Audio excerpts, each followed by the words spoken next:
How's everyone doing tonight? Welcome. Andrew, how's it going? I'm good.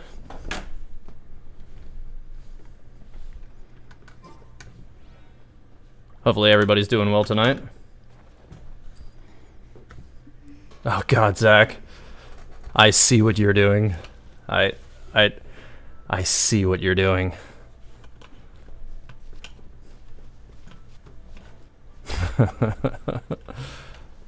Welcome, that other Sucrose. I'm doing well. Ben Searly, can you tell me something about Traveler and Paimon? You certainly can.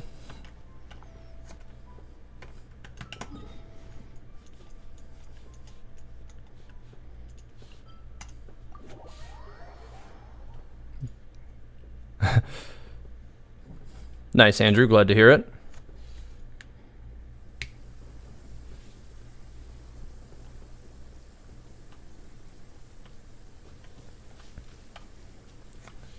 Jack, welcome. Grinding guides to gold for Xingqiu. Nice. Trick, you're not really late. The stream only started, what, like 2 minutes ago? You know what? No, you are late. I'm going to start fining you whenever you're not exactly on time. The form of the fine is going to be paid in hourly bans from Discord.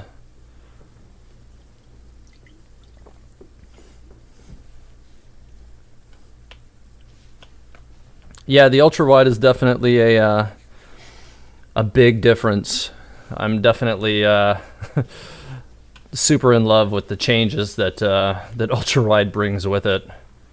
I kind of can't believe it. I wasn't expecting it to have this level of impact. I was really hoping mostly to be able to just increase my productivity on the channel by having to alt-tab between windows less while editing, but at the same time, being an ultra-wide gives me a better opportunity for recording some shots that I wouldn't have been able to get before because UI elements would have been sitting on it.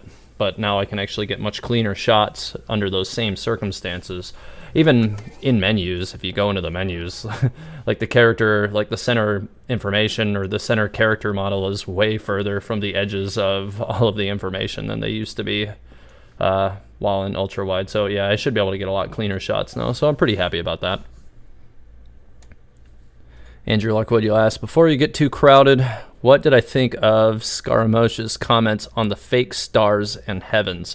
So, interesting. So it's really super complicated. Really kind of what he was getting into with that was, or what I suspect is, I think he has a different kind of context for what that information means, being a harbinger, right? So we're in the situation where we know that the Tsaritsa is gathering the Gnosis to, it seems like, make a play against the Overseers in Celestia. Now, the Overseers are a title that I've given them because we don't really know what their role is. We don't know who they are or what they do. We know that they, from the manga, that they put Venti off a little bit. Like, they're definitely somebody he doesn't seem to want to trifle with. And the Tsaritsa definitely appears to be invested in toppling Celestia. So, the idea of the stars and the sky being a ruse or a fake, to me, is like, I don't know if he intends it to be literal. I think it's more like a pretty much everything that we're seeing in Teyvat may not exactly be the truth. It's not just like the stars in the sky, but maybe, you know, like also like the way the constellations work, like the way everybody gets their powers. Like, it's not like everything that's happening is, I think it's not what it seems like. Now, I obviously can't get too far into it because we don't have a whole lot of other context, obviously, for what the Tsaritsa herself is planning and what she's moving into yet.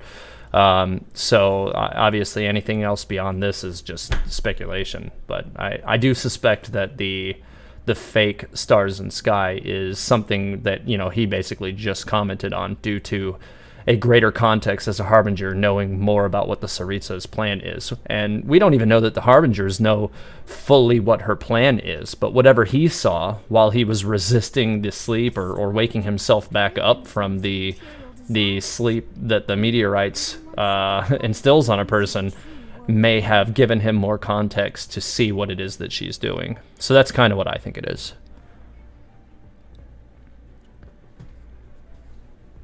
What am I going to do in this live? Mayrays, pretty much, I mean, right now my plan for, like, as far as what I'm going to be doing in the game, I'm pretty much going to be burning out the rest of my fragile resin for a little bit tonight, because I've been sitting on, I don't know, like, I think I have like 6 fragile resins and a few condensed resin to burn, so I'm going to keep burning this domain for a little bit, and then the rest of it will be pretty much dictated on what's going on with the chat this evening. Programmer Gojira, I appreciate it, thank you, I really do. Thanks for saying that. Ultrawide, but you're still in 14 or 144p. Ouch, Ravish. Ouch. Husbando in Genshin. So he's not out yet. I'll put it that way. The bone of your own sword, first time making it to the stream. Well, welcome. Thanks for coming tonight. All right, I think I might have missed something you said there, Ben, so I'm going to go back up in the chat just a little bit and see if I can catch what you said.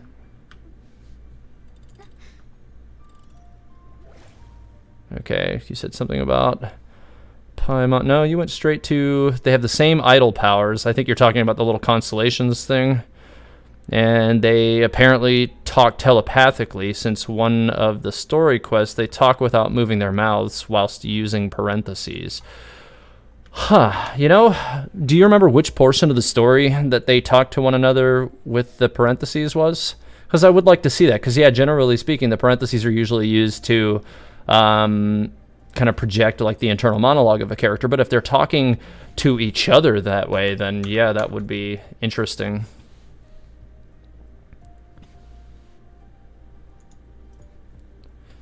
Yeah, that other sucrose. Yeah, I have a stream header now. I went ahead and made this. I actually made it yesterday. I spent a good chunk of time yesterday making it. Since streaming at Ultrawide kind of created a necessity for a stream header at this point. Like before, I could just fill the whole screen. I didn't really need one with a standard 2K monitor. It just didn't need to be there. But now, streaming at Ultrawide, I pretty much would have just had a letterbox, like a big black bar on top and bottom. And I figured this way, I don't actually cut off very much of the screen at all, except for just a little bit on the bottom right, which was by design.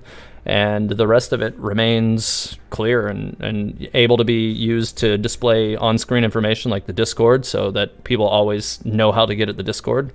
I'll probably also display other important information on the header in time, but I'm also more than likely going to be doing some mild redesigns in the coming weeks with this. It'll probably largely stay like this, but it'll have some changes over the next couple of weeks probably.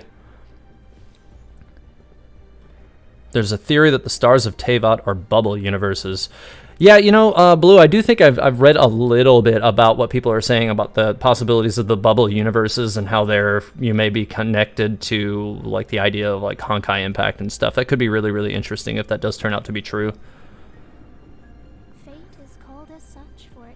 No, Celine, that's not the character I was talking about.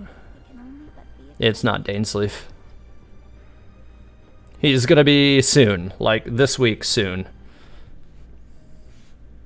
yeah, Zach, it's definitely Zonks, for sure.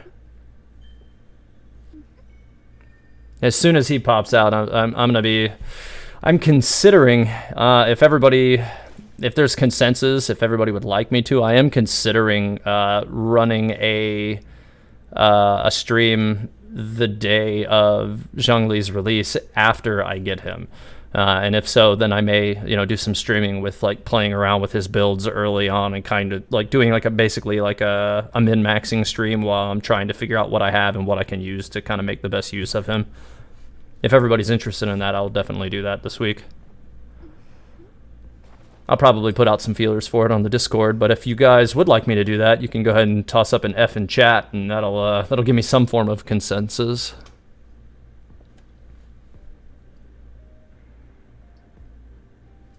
Would I be happy if the elemental system changed to electro greater than hydro, hydro greater than pyro?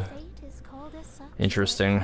I don't really, I don't know if I'd like it if they changed the way the the circle works right now. I think it would be better if they kind of left it alone. Okay, there seems to be some form of consensus already. It's a good number of confirmations already.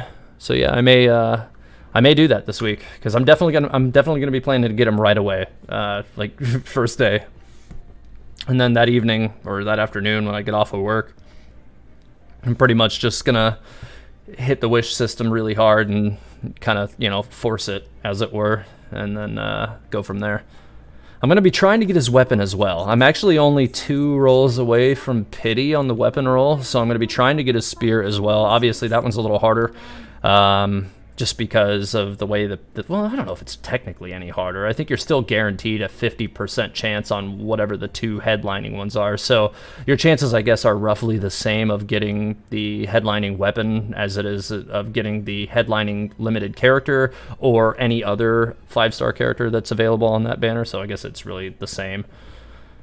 But I'm going to be trying, for sure. Am I going to be trying to get constellations for Zhongli? Probably not, Austin. I usually don't try to get constellations because that represents a monetary investment that I'm just not prepared to make at this time. I sure would like to. I mean, obviously, like, for anybody who wants to, you know, try hard into, you know, a specific character, I sure would like to do that, but I mean, I think few people have been more try-hardy on Mona than I have been, and my Mona is still Constellation 0. So, I kind of don't mind being one of the people who, you know, can be seen as a litmus test for whether or not a C0 character can still be effective. So I'm fine with that too. If I get constellations for Zhongli, that would be nice. I think the only character so far I actually really went in for intent to get a constellation on was Venti, and that was just because I really wanted his first constellation. That triple shot on Venti is really, really, really useful, and I wasn't going to be satisfied if I didn't have it, so I had to make sure that I got that one in the first run of things. Oh, come on, I'm shooting the wrong guy here. There we go. Oh, come on. Shooting the wrong one again. Go ahead and set these guys up real quick. Oh, they got way more separation than I wanted them to. Definitely didn't hit the other one. You, go back over there. I'll just explode him really quick. And go ahead and dodge out of that. What do I think of Ningguang being the reincarnation of Guizhong? So I haven't heard anything regarding the possibility of Ningguang being a reincarnation of Guizhong. That would be interesting if that turned out to be the case. I could certainly see, you know, a possibility where, you know, right now, obviously, Ningguang is portrayed as pretty powerful, but she's canonically also only a 4-star as a playable character. So we have this kind of weird situation where there's like a mild disconnect in, you know, perception of power. And I don't even necessarily think that Ningguang is a bad character, because I actually think just the opposite. I think she's actually really effective in specific situations, and in general is actually a very effective DPS. But I could see, you know, this situation later on in the game where now that, you know, Zhongli is no longer the Geo Archon, somebody else will have to ascend to being that Geo Archon, and I think that Ningguang would actually be a really good first choice for that. And that could actually be why they chose to make Ningguang a 4-star character, really, if you think about it, because they could be, you know, planning down the road to release a better version of Ningguang as a 5-star Geo Archon with, you know, a whole new skill set. So that could actually be really interesting. And if they went that way, I'd be really happy, actually. She does seem to have, we'll say, a good power set as it was, and she does definitely have the best interests of Liu Wei in mind. So I think she would be good for the role. Yeah, unfortunately, Neri, I cannot really get into that whole, my thoughts on that. Okay, very much cannot do that. Should you have Klee as your main DPS, or should you Wait for Mona. You already have Klee. That other Sucrose, if you have Klee, there's no reason you can't build her as your primary DPS. She's actually quite effective in that role. I would say she doesn't have the overall burst potential, like single hit burst potential that Mona has, but her individual normals actually do quite good damage. I would say like over a long stretch of time, Mona's DPS, like as far as like actual damage per second, will beat Klee's. Over a short period of time, over 10 seconds, Klee's actually did beat Mona, but I expect that because of the attack speed difference between the two characters, over a longer period of time, you would see Mona overtake. But I don't think that Klee would be bad in that situation at all. Domi, Senpai, Teyvat, Historia, how can we play with you? Do you mean like doing co-ops and stuff with me? I mean, I'd be more than happy if like any of you guys have domain, or not domains, but if you haven't finished farming out the current event, to run some event stuff with you guys tonight after I finish up my my domain runs. I'd be more than happy to do some of that with you guys if that's something you guys would be interested in doing.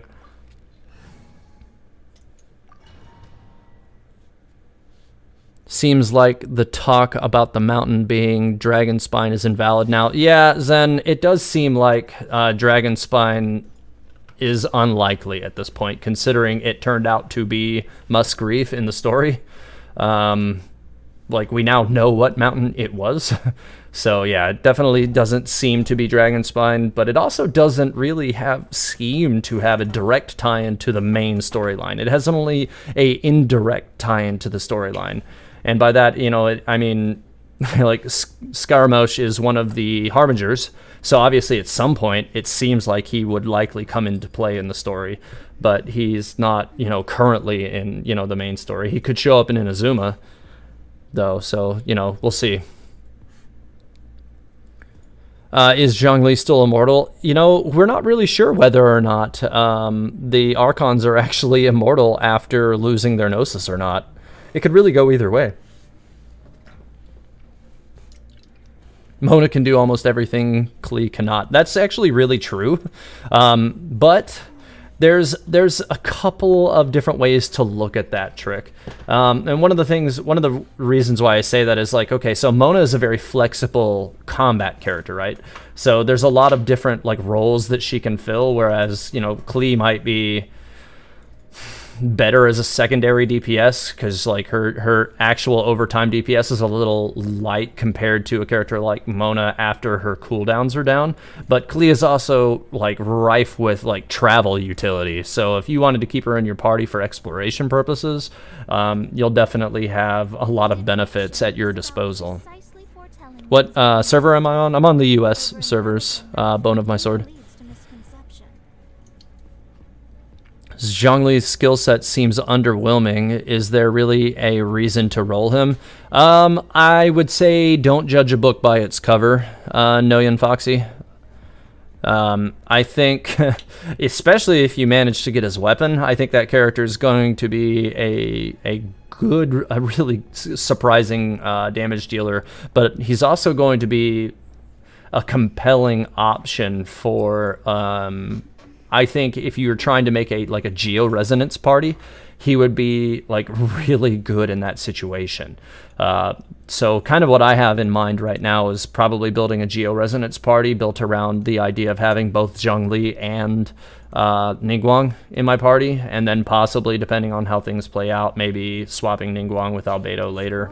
We'll see, because we do know he's a geo. But that's really all we know about him, so if he's not anything interesting, then, you know, who knows, maybe I won't do that. We'll see.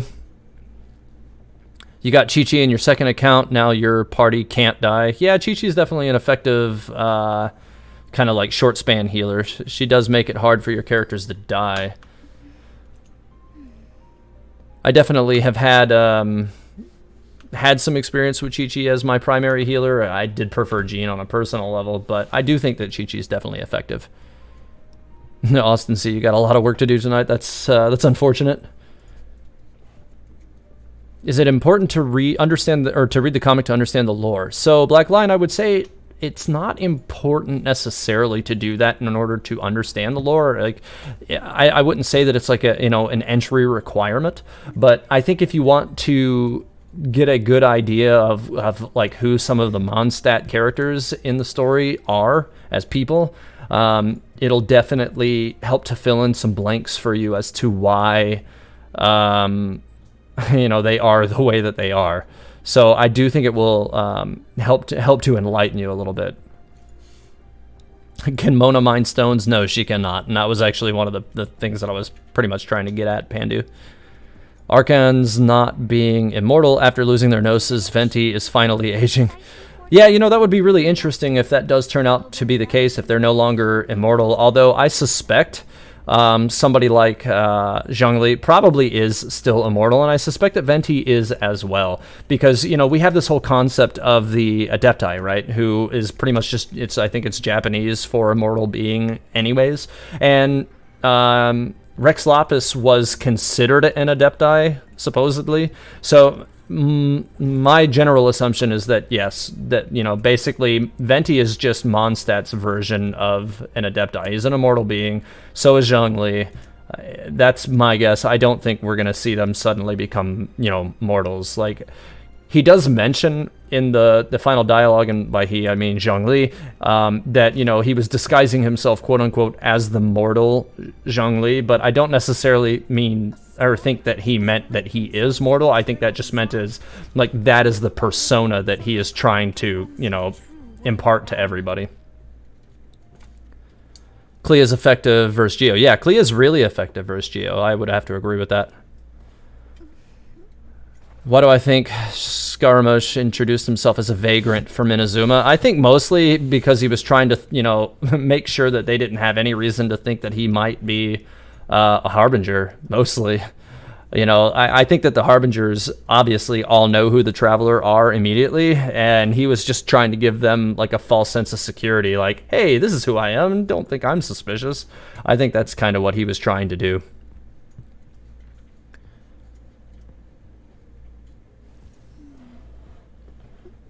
Yeah, no, that was exactly what I was talking about. He did refer to himself as the mortal Zhongli, but I don't think that he means that he is mortal. I think that he just meant that, like, that's the persona he's trying to, pass on to everybody. He wants everybody to just think of him as a person. And now, of course, they can, but he'll more than likely just be an unaging Adepti person living in Liyue if he decides to stay there. Could you explain anything you know about Scaramouche and his background? So at this time, Kurt, we really don't know a whole lot about Scaramouche's background. We have some like faint little hints that he maybe doesn't really get along with the rest of the Harbingers. But honestly, it kind of seems like a lot of the Harbingers don't get along with each other, because it certainly seemed like Signora and Child didn't get along. They definitely, Child did not like being deceived by her at all during the Liyue plot for the contract to end all contracts. He was not happy about that. He didn't even want to get on the same boat with her back to Snezhnaya. So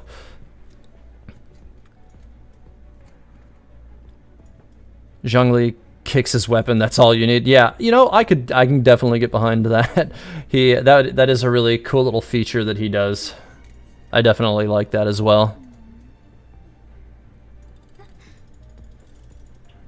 Yeah, Trick. Yeah, somebody set it up above in the chat. Like, I think there's been some misconception regarding like Zhongli's kit, like seeming underwhelming at first glance, but really if you start to really read what we know about his skill set with a fine-tooth comb, you can start to see that there's going to be a lot of he's going to be a defensive master as far as just giving you shields while still being able to maximize damage, which is really nice. And if you build him in a Geo Resonance team, I think it will only get better. But right now, I haven't decided exactly how I want to form a party around him just yet, other than maybe right now, and at least initially, starting it with the Geo Resonance in mind. But we're going to kind of see how that progresses. What do I think the purpose of the Tainted Blood and Monolith Fragment the bosses drop? Oh, okay, yeah, you're talking about the item that you get towards the, or from each of the main bosses. So I do think that those are probably going to come back into play at some point. I can't say head and shoulders what I think. they're going to come into play for just yet. But I do suspect that they're going to have some part to play in the story later. Maybe they could all be, you know, forming some kind of a key or something, or you know, or they're all just clues that will help us kind of, you know, put together a bigger picture of what's going on or something like that, possibly towards the end. I don't know. They could really go any way they want with those.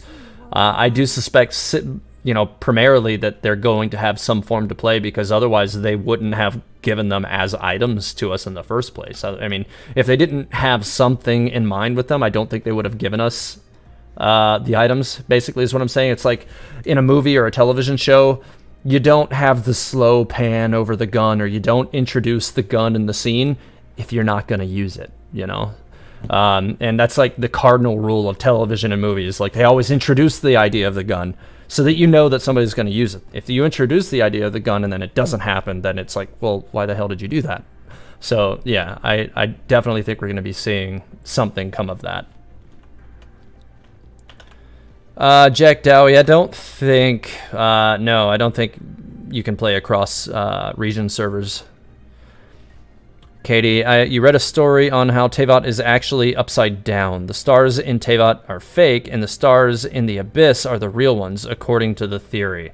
So that could be really interesting, where, like, it could be, yeah, an interesting idea where, like, the stars in the Spiral Abyss, Abyssal Moonspire could be the actual real one, but there's also, you know, a problem with that, which is, you know, the Abyssal Moonspire isn't moving in time anymore. It's just sitting there.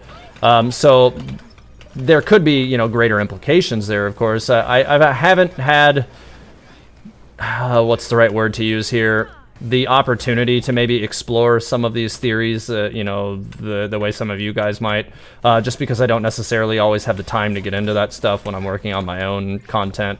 But I do try to get to some of it, so I can't say that I've actually seen that specific one, but I have seen people talk about it, and I definitely think that there could be something there. I definitely think that it's interesting. I'd like to see some of the supportive evidence that they put together that could suggest that that actually may be the case.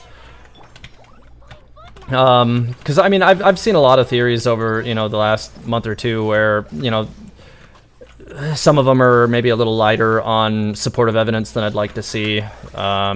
You know, like, especially most of the ones that are considering anything regarding Kinaraya, because we just really don't know much about Kinaraya, and it seems like a lot of people really want to, that shot the wrong direction, kind of grasp for straws and try to link anything to Kinaraya that they can, but really, canonically, all we have about Kinaraya is just that that's where Kaya's from, and that only sinners live there. As soon as we do know more, then that they had some kind of a calamity occur there as well, we do know that. But as soon as we do know more about Kinaraya, you know, I'll be all over that. But right now, anytime I try to get started on anything regarding Kinaraya, I always get shut down by just the fact that we don't know anything. And we can't really confirm anything, at least particularly interesting. At least I feel that way right now. So I just mostly try to be careful on over-theorizing in the lack of information.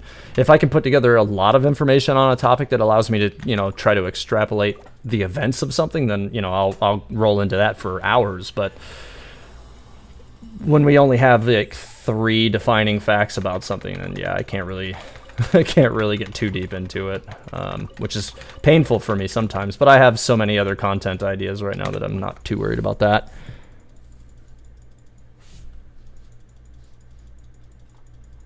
I don't know if my chat is working correctly. Hang on.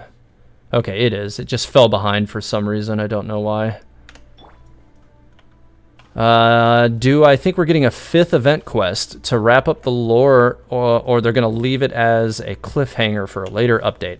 It seems like it was already kind of wrapped up, but I wouldn't be too surprised if, you know, tomorrow or the day after, if we actually ended up seeing another continuation of that quest.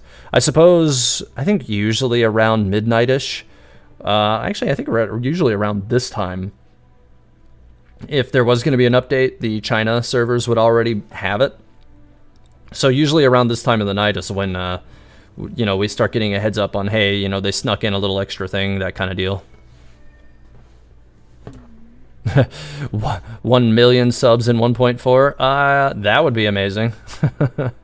I don't know if that's even actually possible for any Genshin YouTuber. I mean, there's definitely a lot of player base in Genshin Impact, but I don't know if it's possible for a Genshin tuber to hit 1 million subs right now based strictly on the presence of the Genshin community.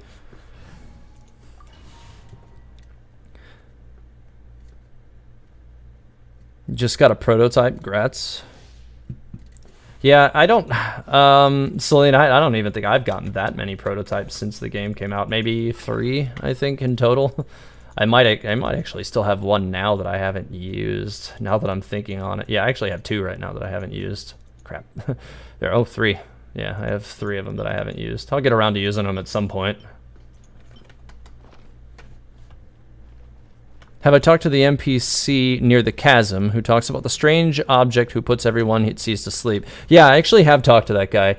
The one over by the mines. Yeah, so I did, as soon as I talked to him, I was thinking, okay, maybe there's a relationship between this and the current event. And so it kind of led me to this situation where, like, most of the event that we've been going through right now has taken place in the lands of Mondstadt. But what if, you know, they could be coming back with another version of this event that takes place largely in the chasm area of Liyue, but they'd have to extend the map, I believe, in order for them to do that. So we'll see.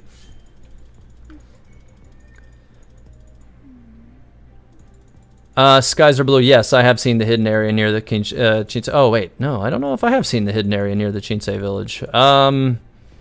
Unless you're talking about the underground thing with the gate and the orb where you fight a whole bunch of guardians and all that stuff underneath there. If you mean that, then yes.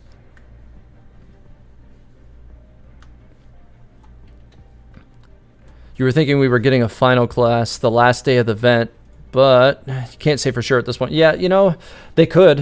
I couldn't help but to feel like where it ended right now, there still seems like there's more to it. But yeah, they could be intentionally trying to leave it as a cliffhanger type situation. For sure, that's very possible. I appreciate it, X59. The current fan theory is Inazuma Archon is Mei and Natlin Archon is Himeko.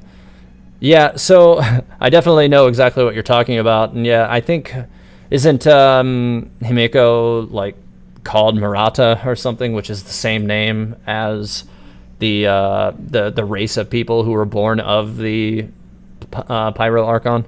I do believe that actually is a pretty concrete argument for that one in specific, at least. 370 wishes and still no 5-star?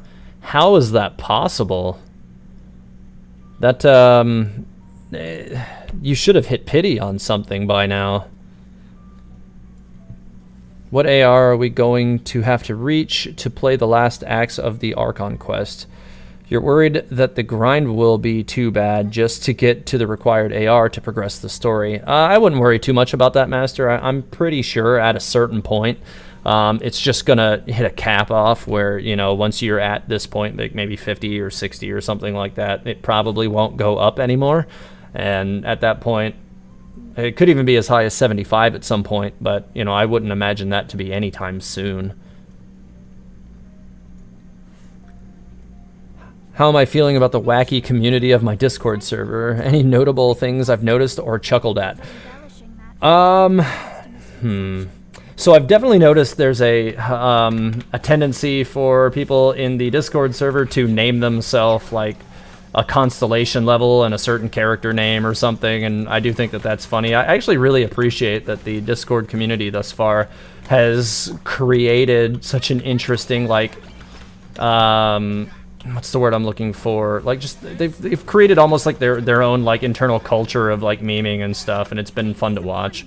And overall, I would say for the most part, the Discord community has been really chummy with one another, and everybody seems to get along pretty well.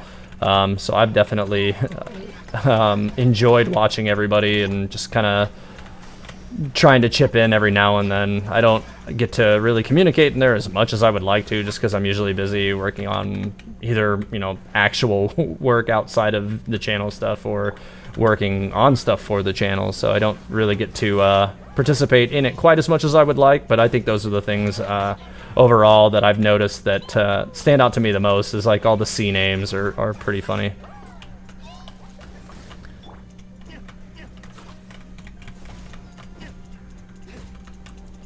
If my guess on the Inazuma Archon's character design is correct, you're definitely getting her. Oh, yeah. So, yeah, again, a lot of people are expecting that... oh, God, I gotta hit this bubble. I couldn't get away from it.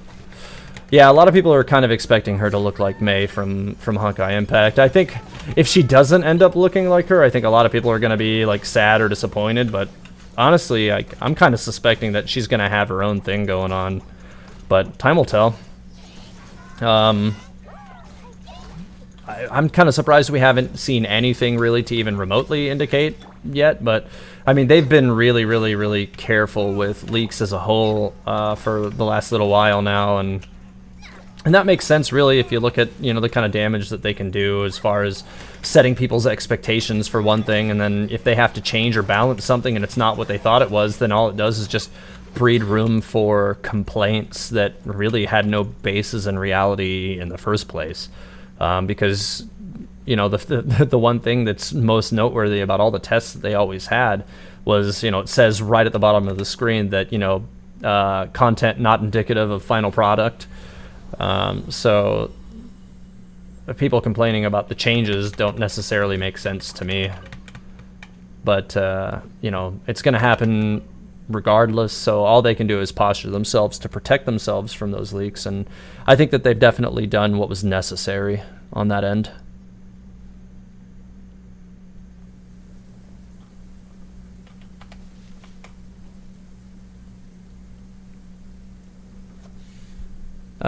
You enjoy my going deep into the lore of the game and wondering what my thoughts are on... Okay, yeah. I've actually already gotten into that a couple of times. But basically, I think what he was saying about the sky being fake, basically, I think that it definitely requires some context for the Harbinger's knowledge of what the Tsaritsa's plan is. And obviously, the Tsaritsa is trying to... It seems like she's trying to topple Celestia.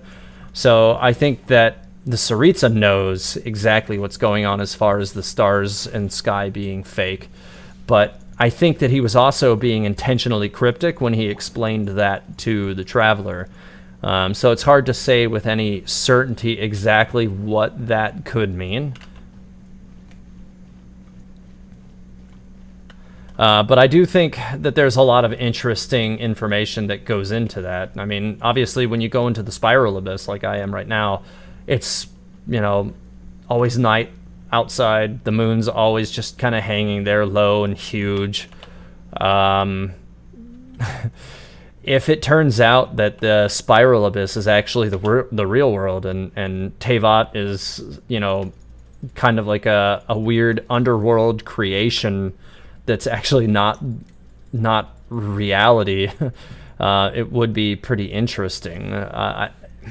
It's kind of hard to say where they would be going with that or why, though. Like, is it like a situation where, you know, it was actually created to save the inhabitants of Teyvat, so they were all placed here to protect them from whatever is in the Abyss? Or did the Abyss just want, you know, whoever, the Overseers of Celestia, just want something to control? And if that's the case, you know, what really are the motivations of the Overseers in Celestia? Because really all we know, I think there's more information regarding the Overseers in Celestia in the manga than there is in the actual game right now, which is just, you know, seeing that Venti is generally made uncomfortable talking about Celestia or even picturing what's going on in Celestia,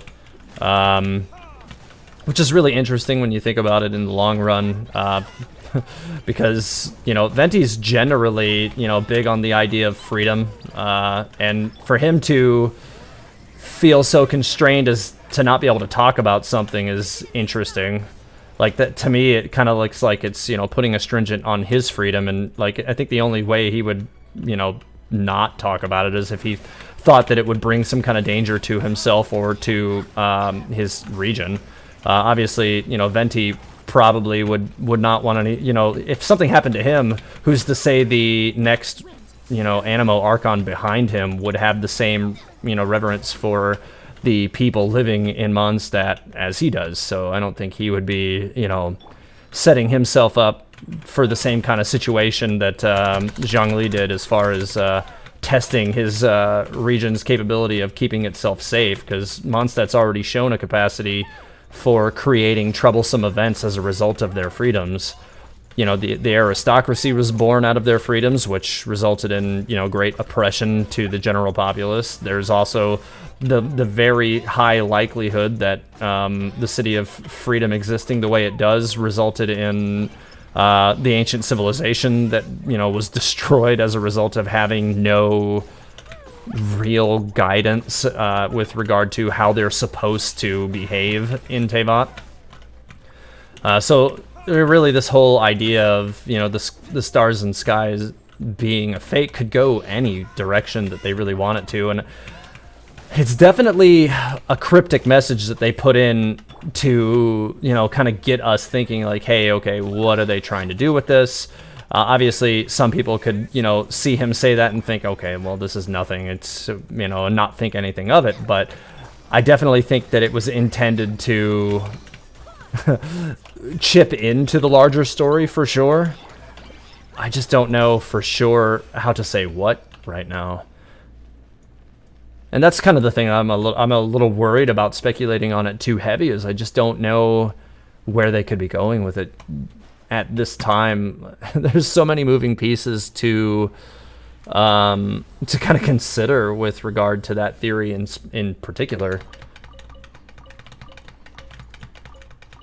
I'm hoping another thing that I was kind of makes me wonder if the actual story is going to get one more continuation with regard to the event is, Fischl kind of left awkwardly at the start of the most recent part, and then they didn't go back to her after eliminating the final meteorite fragment. So, she wouldn't need to go and help all of the people who were asleep anymore, because that situation should have resolved itself entirely. So it's very possible that, we could be, getting some closure on whatever Fischl left to go do as well. I hope that we do get another part of that. Another stupid question: would there be possibility for Kaers to use the elements without a vision or delusion other than the Traveler and Archons? Visions could be interpreted as a divine gift. So I kind of don't think so. And the main reason why I don't think so is there's already this whole established idea of the visions, and I think that's mainly for a reason. But there's also the entire consideration that monsters like the Hilichurls can use magic without visions, and there's got to be a reason for that, and that's got to be tied into what's happening in the game as a whole, in the overall story, for a reason. So we have the Hilichurl, who just seem to be able to conjure fire and other elements without any kind of vision. We have fire archers, cryo archers, electro archers, and the Hilichurls. None of them have visions. We also have their mages, who generate wind and dendro elements without any kind of a vision. And then we also have the abyss mages. Now, the abyss mages do have to have leyline sticks in order to channel their abilities. So they're a little different than the Hilichurls in that regard.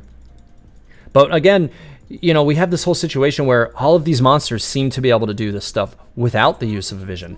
Why is that, though? And I think that kind of may also tie back into this whole idea of what happened with the ancient civilization. And I know I always go back to the ancient civilization, but here the thing is, like, we have this whole concept of the ancient civilization. I don't know how that thing just aggroed me, but yeah, we have the whole concept of the ancient civilization, who somehow, were deleted from the, the surface of Teyvat for some reason. And they've barely been mentioned in the actual story, but the actual, website brings them up with, purpose, seemingly. And we do know that the Hilichurls and the Abyss Mages and all that stuff started to show up for the first time around that same time. So, to me, that could also be tied into each other. So it seems to me like it's probable that the Hilichurls and the Abyss Mages actually are the former citizens of the ancient civilization. And is it possible that not only, were they destroyed by the Sustainer, but like we have to kind of start getting into why the Sustainer went after them. And it could be that they found a way to channel the elements without the need of a vision. They may have unraveled the secrets of Celestia, and that's what sought her wrath upon them in the first place. And if that's the case, then, they could be going really anywhere with that. But it also could be, there could be any number of other things that, could have caused it. But I think that's maybe one of the more compelling options that could have led there. But I will say... I answered this question because you said it was a stupid question. No, it's not a stupid question. I don't really think, with regards to theorycraft in general, I don't really think there are any stupid questions, because you really can't get yourself in the headspace of the characters, or really even begin to scratch the surface of the possible events that are taking place in this game, unless you're willing to just start asking yourself any question and every question possible. Because, I think that's kind of just how writing works in general, is you just kind of have to, explore all the possible options for each character and their particular circumstances and each of the regions and their circumstances, and kind of see how all the moving pieces play together. Because you can kind of look at it all as like a big set of dominoes, right? So like if you knock one down, which other ones, all the other ones that are nearby, it will fall down too. Well, when you start to put together the pieces for, things like theory crafting especially, you start to see, what the most likely other dominoes would be to get knocked down next. And that's one of the things I really enjoy about theory crafting in general. Let's see. Aloysius, I don't know, I'm probably saying that wrong. Aloysius Wong. You have a theory. I have a feeling that the Traveler could be future god of adaptive. His vision is adapt. Okay, I see. And you found a wiki that he's adept elements and abilities like Venti and Zhongli Alt. So I do think that they are building up the idea of the Traveler as a future Archon. Maybe like it could be possible that the Travelers could be destined to replace the Celestia Overseers. And I think and this is just like the smallest little thing that kind of makes me think that, and it's this detail right here on the right side of the screen. The Keeper is fading away. The Creator has not yet come, but the world shall burn no more, for you shall ascend. So it's cryptic, right? It's saying the Keeper is fading away. Now, in the Chinese version, they say that the word Keeper is actually Sustainer, which is interesting to me that they changed it to Keeper here. But in the English version, we also have a character known as the Bow Keeper, and I do believe he has a different name in the Chinese version. So the English version seems to be creating like this false positive that this might be talking about Dainsleif, but the Chinese version is pointing us towards this being more specific towards the Sustainer. So if the Sustainer is fading away, why?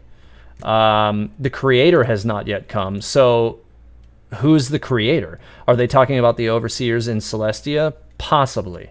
But then it says that the world shall burn no more, for you shall ascend. So that to me seems like, okay, so the Traveler is here on this, journey to kind of correct everything that's going on, but it says you shall ascend. And I think the word ascend is a very intentional choice that they've made to suggest that the Traveler will be among the, that's what the vision users do, right? So if they, are among, the greatest of the vision users, they can be chosen by the Overseers in Celestia to ascend and become like the Archons. I don't necessarily think that all of those who ascend become Archons, but they do become immortal beings, supposedly, like Vanessa. So I do think that they used the word ascend very intentionally, and I think that kind of one of the ideas, I wouldn't be surprised if at the end of all of this, so we have the Tsaritsa collecting all of the Gnosis, and it looks like from the Storylines trailer preview that that Snezhnaya will be the last of the 7 regions that we have access to. So it's probably safe to assume that the Traveler will have already collected at least 6 of the elements before we get there. And I feel like once we get to Inazuma, we're going to have this weird situation where the Archon of Inazuma is probably not going to allow us to absorb her element from the Statue of the Seven right away. Probably going to have to earn that right.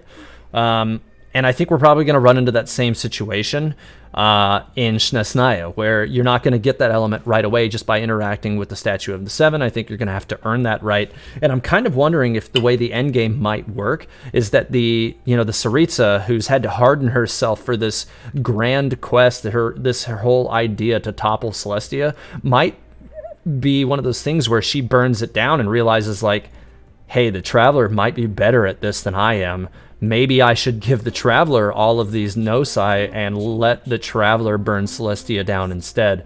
And it could, Venti's definitely put off by the Overseers of Celestia. It seems like most of the Archons are kind of, I don't want to say uncomfortable with the idea of the Overseers, but at the very least, they're generally very obedient to the laws that they're supposed to follow.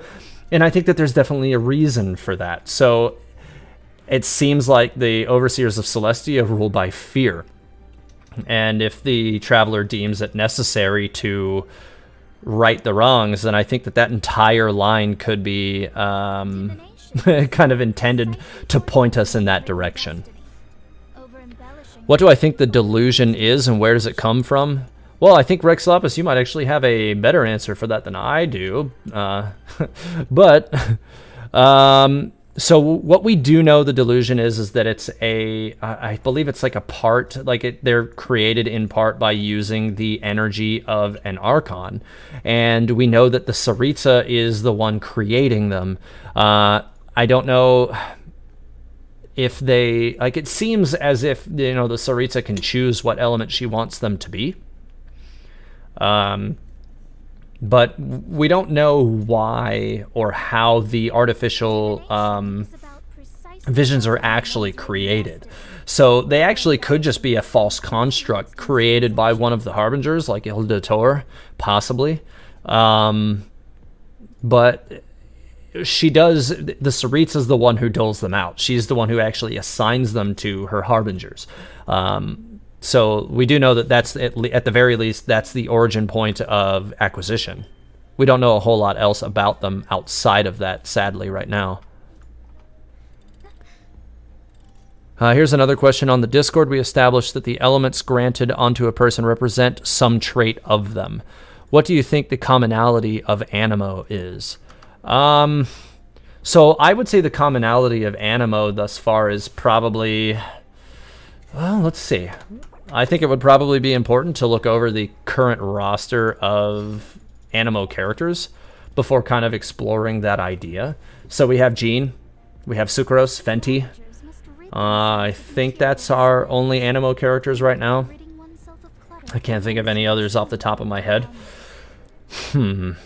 Oh, there's also Zhao, but he's an Adepti, so it could be slightly different. He could be kind of an outlier type situation with regard to that. So we do know that, at least with regard to Jean, she definitely follows the teachings of Barbados, right? The idea of freedom is one of the most important things. We know plenty about Sucrose, but I don't know if I see a whole lot of common personality traits between Sucrose and Jean at all. I mean, kind of really the only thing that I see as a generality of Animo as a whole is just as a function, it generally seems support, kind of geared towards just support roles. But I don't necessarily think that has any tie-in directly to gameplay. So Yeah, I'm not really sure what to think of that directly off the top of my head. Yeah, that question kind of catches me off guard. I don't know if I was prepared to answer that. I'm not really sure what I think about that, honestly. I'd have to kind of explore, like I'd have to just like start making a list of like the commonalities of their personality traits and kind of see where it goes. They both didn't die, did they? Nope, they both survived. Let's see if I can knock this one down at least. I'd really like him to be a little closer. That one's going to get its damn shield back up if I don't kill it now. Yep, he got it back up. That's unfortunate. Fine, I'll just burn it down really fast. Oh, okay, he died instantly after the shield came back down, so that's fine. Emergency food, remember you? Yes. Perhaps the Gnosis are what's helping the Sarisa make delusions. So that actually could be an interesting thought. So, yeah, actually, now that I think on it, so the first thing, the very first layer of that theory that comes to mind would be, okay, so what delusions do we know exist? We don't know what the actual element of Diluc's delusion is. We do know that he has one. It seems like it might be some kind of dark fire type situation, but it kind of seemed nondescript overall. It was a little hard to tell exactly what was going on, but it seemed like it might be fire. But we do know that the Raiden Shogun has been, reclaiming all the visions in her territory. It could be that she's doing this because her Gnosis was already taken, and she's trying to maybe like reforge a new one by recollecting all the visions. So, and the reason why I point this out is because the only other delusion we've actually positively identified is Child's, right? Because he has an electro delusion. And so that actually might be an interesting way to look at that. So like if the Gnosis are what allow her to create the different elements of the delusions, then yeah, his actually could potentially have a canonical reason to already exist. But does that mean that all of the other Harbingers do not necessarily have delusions right now, or do each of them already have one? We don't know. So we also have Signora, who appeared to have the ability to control cryo, but we don't know if that was her vision or a delusion, because she doesn't wear hers visibly, at least not yet. I suppose they can go any direction with it, but it could be interesting either way. Do I think there is a lore reason why Jean and Barbara both have visions and are both healers? Yes. So they've both had kind of an interesting past. If you go and you read their full stories, the way their family kind of split up. But they're both very dedicated to their specific, kind of respective favored parents' goals that were set out for them. So Jean's mother was one of the Gunhilder clan. If you've read the manga, you know what that means. But the Gunhilders also are mentioned in some of the books as well, or the in-game lore books. And basically, they were the founders of New Mondstadt, or basically the Mondstadt as we know it now. And so they have a long history with being like, the leaders of Mondstadt and the Knights of Favonius as a whole, and kind of fighting for what's right in Mondstadt. Whereas Barbara and Jean's father was just an adventurer, but he was also like very devoutly dedicated to the church in Mondstadt. So they both kind of went their separate ways and, remained dedicated to supporting the people around them, which is why I think they're healers. Why Jean is Animo, and why I think Jean is probably Animo because she's very in tune with the ideals of freedom and all that. And I think that might be one of those things where the character's mindset is what actually produces a particular vision for sure. But I don't know that if I can identify a specific one that would say that, okay, Hydro came to Barbara for this reason or not. Since it's said that Liyue has changed a lot over the years, how long do you think present-day Liyue was built? So my understanding of present-day Liyue was built something like at least 2,000 years ago. So Liyue was actually founded, like the region of Liyue was founded like 3,700 years ago. We know that from the most recent story, but also some of the books that kind of explain like the origins of the mountain that they first founded. And they were mining from that, and it was surrounded by the Guizhong Ballista. And they were originally kind of led by both Rex Lapis and Guizhong, as I understand it. But during the Archon War, Guizhong was killed, and Liyue, they moved on to the the Guili Plains, and they were eventually overrun and had to leave there as well. And then Rex Lapis created, I want to say, like he created like the mountains that Liyue rests against during the Archon War, and that allowed them to settle there. And I think that they've been there. I think it's 2,000 years. I would actually have to review some of the notes that I have, and I do have some like cheat notes for all that stuff, but I don't have it next to me right now. I probably should try to keep that stuff next to me for my streams so that I can actually give a more concise answer to some of those questions. Just on a personal level, yeah, I should probably do that.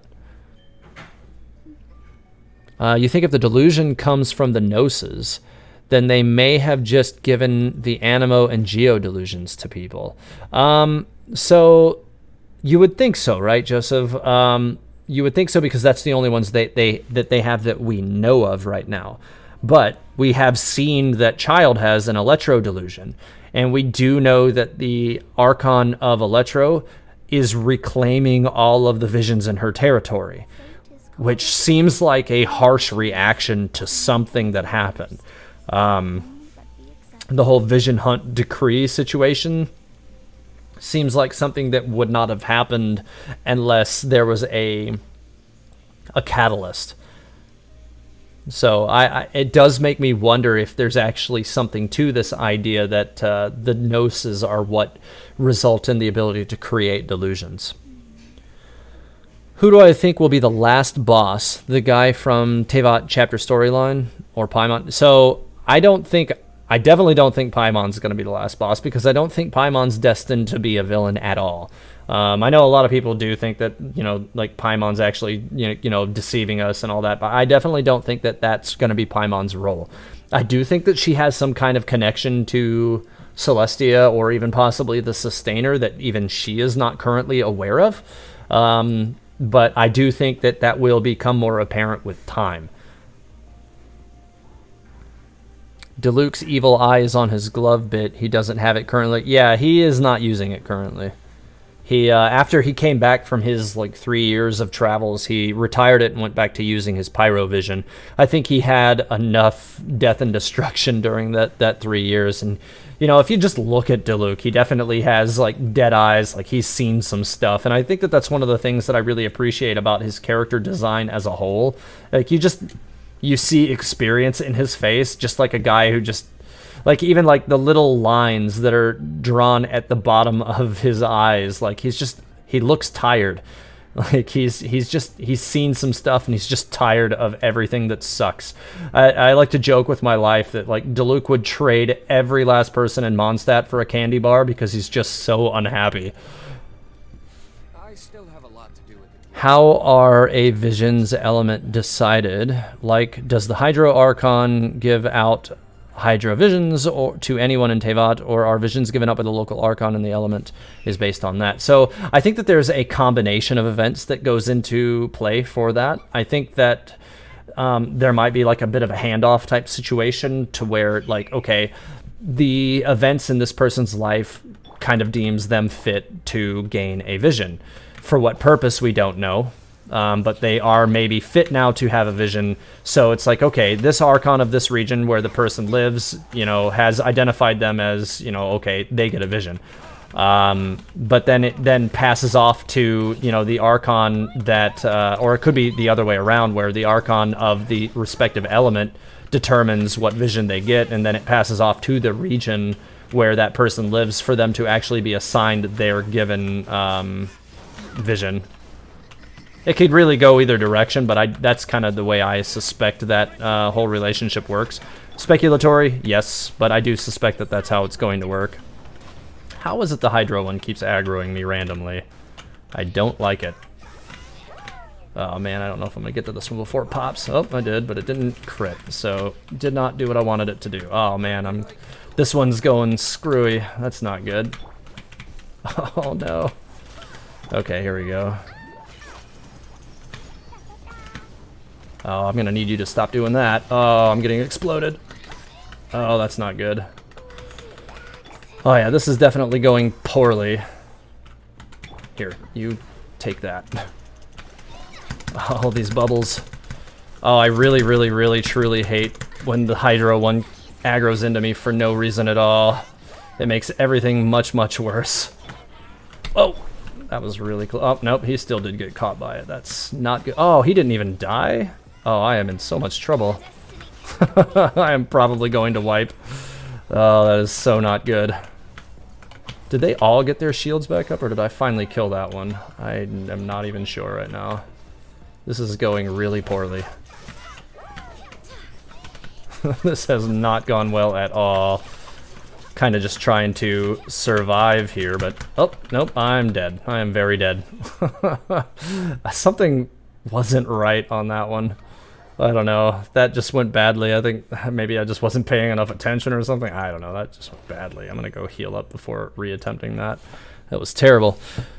What do you think about the Jester Scaramouche mentioned? From the wording, seems like they had more authority than Scaramouche and potentially the Harbingers. So yeah, I definitely kind of paused when he said that about the Jester, and I was like, okay, so what's the relationship of the Jester?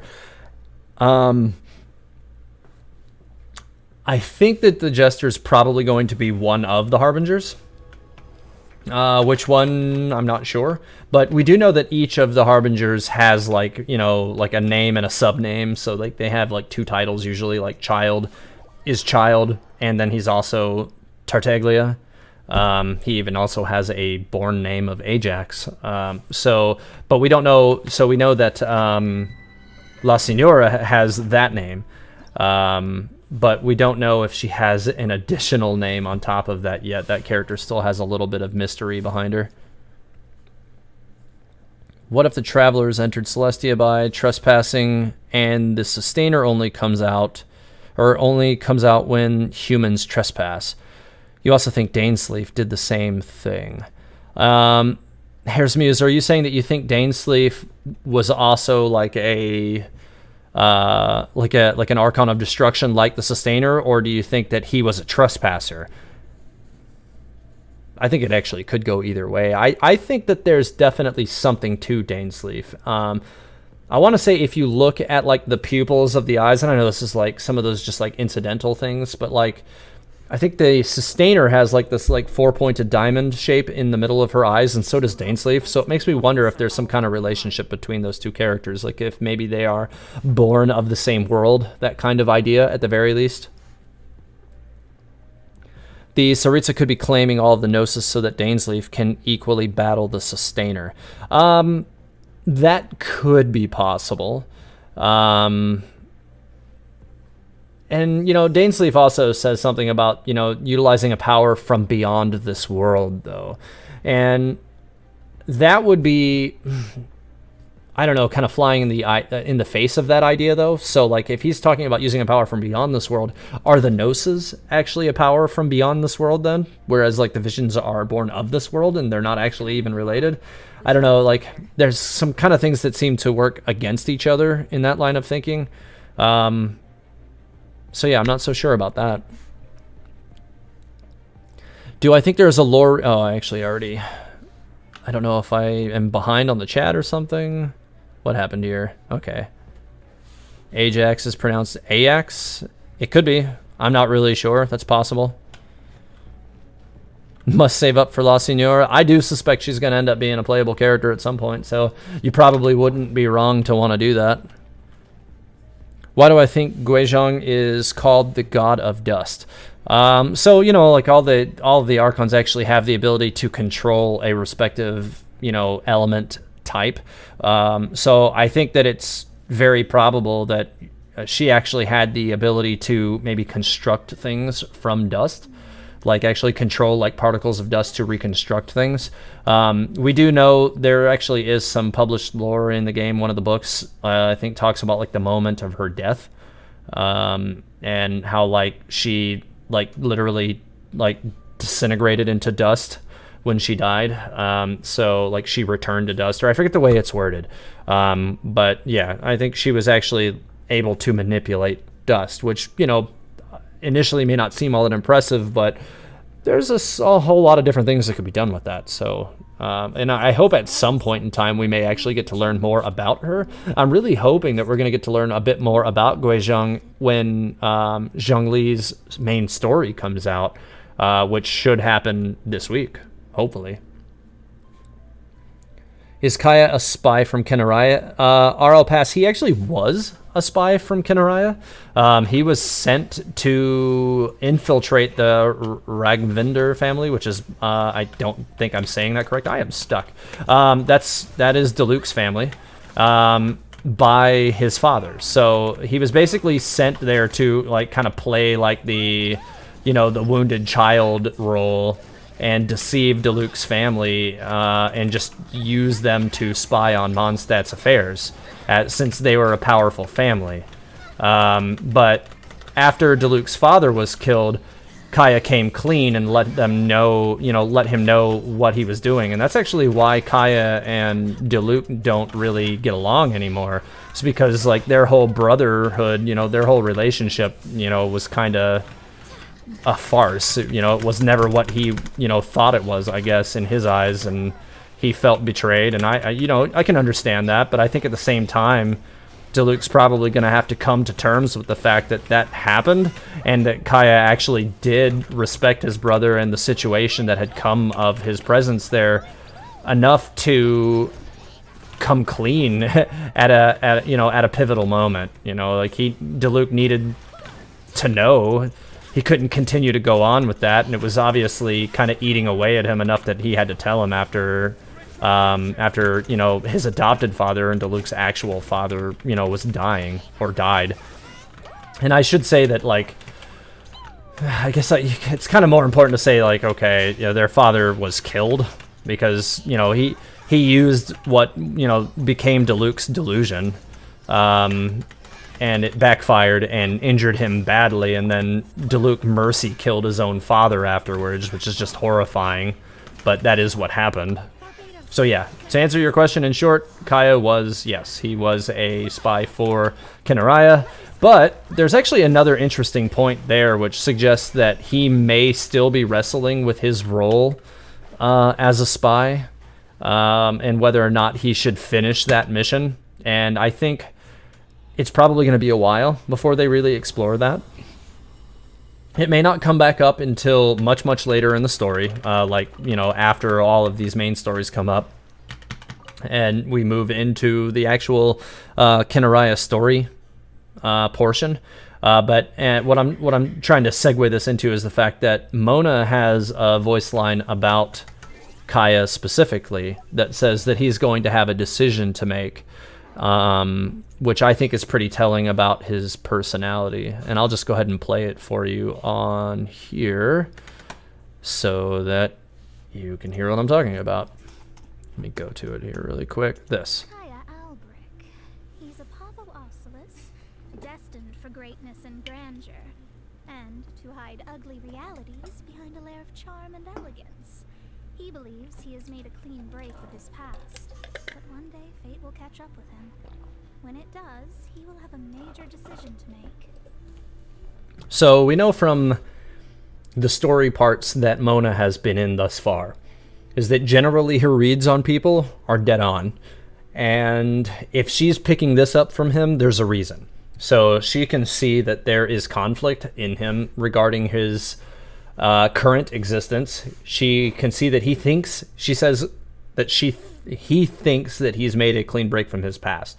That to me indicates that she knows no, he hasn't. And it's going to catch up with him, and when it does, he's going to have a complicated choice to make. He's going to either have to, side with his actual father and the land that he is from, Kinaraya, or he's going to have to side with his adopted family and the people, who are probably more like real family to him in the Knights of Favonius. So it really could go either way. But I suspect that, he'll probably side with Mondstadt and fight for Mondstadt. And I actually think that quest lines like this could result in interesting opportunities for more powerful versions of characters like Kaya. But I also suspect that we're going to be seeing more powerful versions for some of these characters throughout. Because we do know that, from the manga, that the character Klee went back to Sumeru at the end of the story, and her and Amber were pretty close. So I suspect we're going to be seeing Amber come back into the main story whenever we go to Sumeru. But I also think we're going to be seeing Lisa come back into the story when we go to Sumeru, because she changed drastically after her time spent in Sumeru. And I think that they're probably going to be exploring the whys regarding that. So I do think that, like, when Sumeru comes around, we could be seeing a long stretch of new characters. It's not just going to be like, hey, here's 2 banners. I think, that's going to be a whole new major region unlock. And I think we're going to be seeing like a chain of new characters come available when that happens. And kind of what I expect to happen is we're going to be seeing 5-star variants of characters like Lisa and Amber also hit the scene, which I think could be really cool, because those are characters that people already, have some resonance to, just in terms of their personality and appearance and general skill sets. So having higher level, higher tiered versions of those characters to kind of revisit those ideas could be really interesting.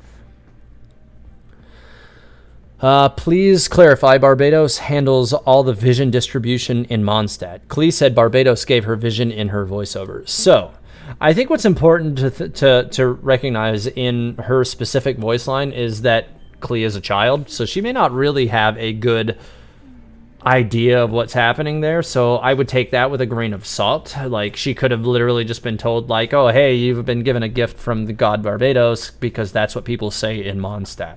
But I do also think that it's probable that, when these defining moments occur that result in a character acquiring a vision, you're going to have, this like kind of like a relay kind of situation where the Pyro Archon was like, okay, this vision needs to be granted, and it's going to be granted to somebody under the governance of this Archon. So it's like, here's this, this acquisition, grant this vision. And so I think it's literally just passed off from one Archon to the other.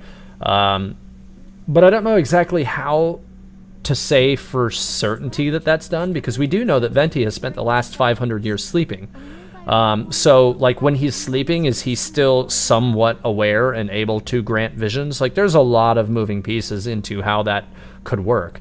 Not to mention the fact that we do know that supposedly only 2 Archons were actually actively living in Teyvat on a regular basis, and that was the Cryo Archon, the Saritsa, and Rex Lapis, who appears in Liyue only once a year, as far as the public knew, but he was actually existing as Zhongli for much longer than that.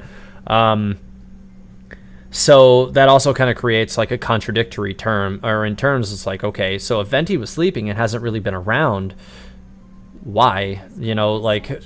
Is he still able to grant visions? Like, is that still his role? Or does the vision being granted, does it come specifically from the Archon, of that element, and that's just the end of it, and then the frame that's granted is just based on where it is, and there's no other involvement of the other Archon at all? There's a lot of different things to consider in regard to how that might work. And really, the more I think about it, just the more complicated it gets, because I can start thinking of, a dozen different moving pieces that support one thing and a dozen more that support the other thing. And until we actually learn definitively, all we can do is really speculate, because there's just a lot of pieces there. Theory: Traveler might be a secret god, and since he's able to adapt or utilize any ability and element of the gods, and once the traveler attained godhood, he will be able to match the sustainer. Well, I do suspect that that's kind of where the main story is going. Yeah. Foretelling one's written destiny, over-embellishing that fate You think Diluc, while Diluc doesn't show it, Diluc does trust Kaya since he keeps the vase Kaya gives him. So the vase that Kaya gives him, I'm not sure if, I don't know if Kaya left. I don't think Kaya gave that to him. My understanding is that that colorful vase that he has was actually his father's vase, and it has some kind of very particular close meaning to him because of it, and that's the only reason why he still has it. It is in the manga, and it is in his house. It's like the only thing that's over there in the Dawn Winery. It was the only thing that he kept from their father's estate after he died, supposedly.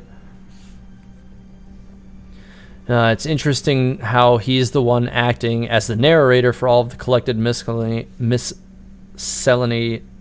character videos out of all of the characters revealed so far. Yeah, you know, I do think that it's really interesting that they chose to have Dainsleif be the narrator for all of those trailers. And so, and I think really the interesting reason for that is because, yeah, he's the Bowkeeper. He's supposedly the keeper of the Leyline network in Teyvat, which supposedly has some kind of, it seems like it might be based on the idea of the Tree of Life. So he has like this deep knowledge of the fates of everybody in Teyvat.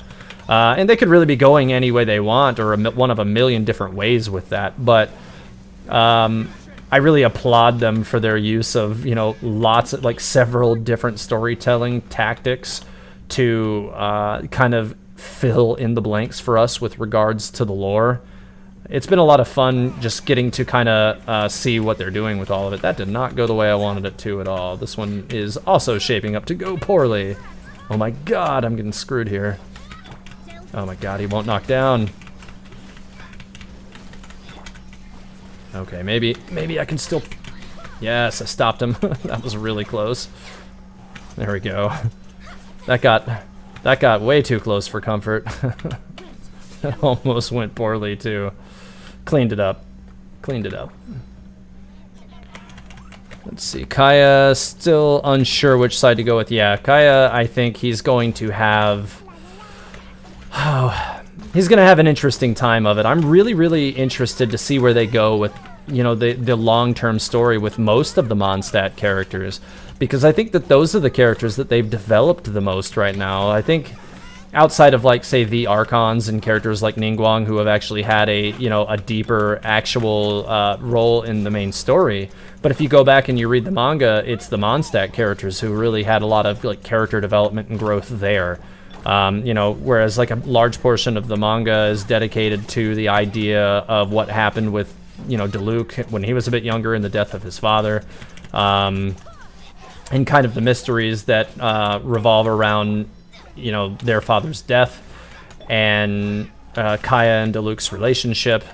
It kind of alludes to some of the mysteries of, you know, Lisa's past, Jean's past, Amber as well.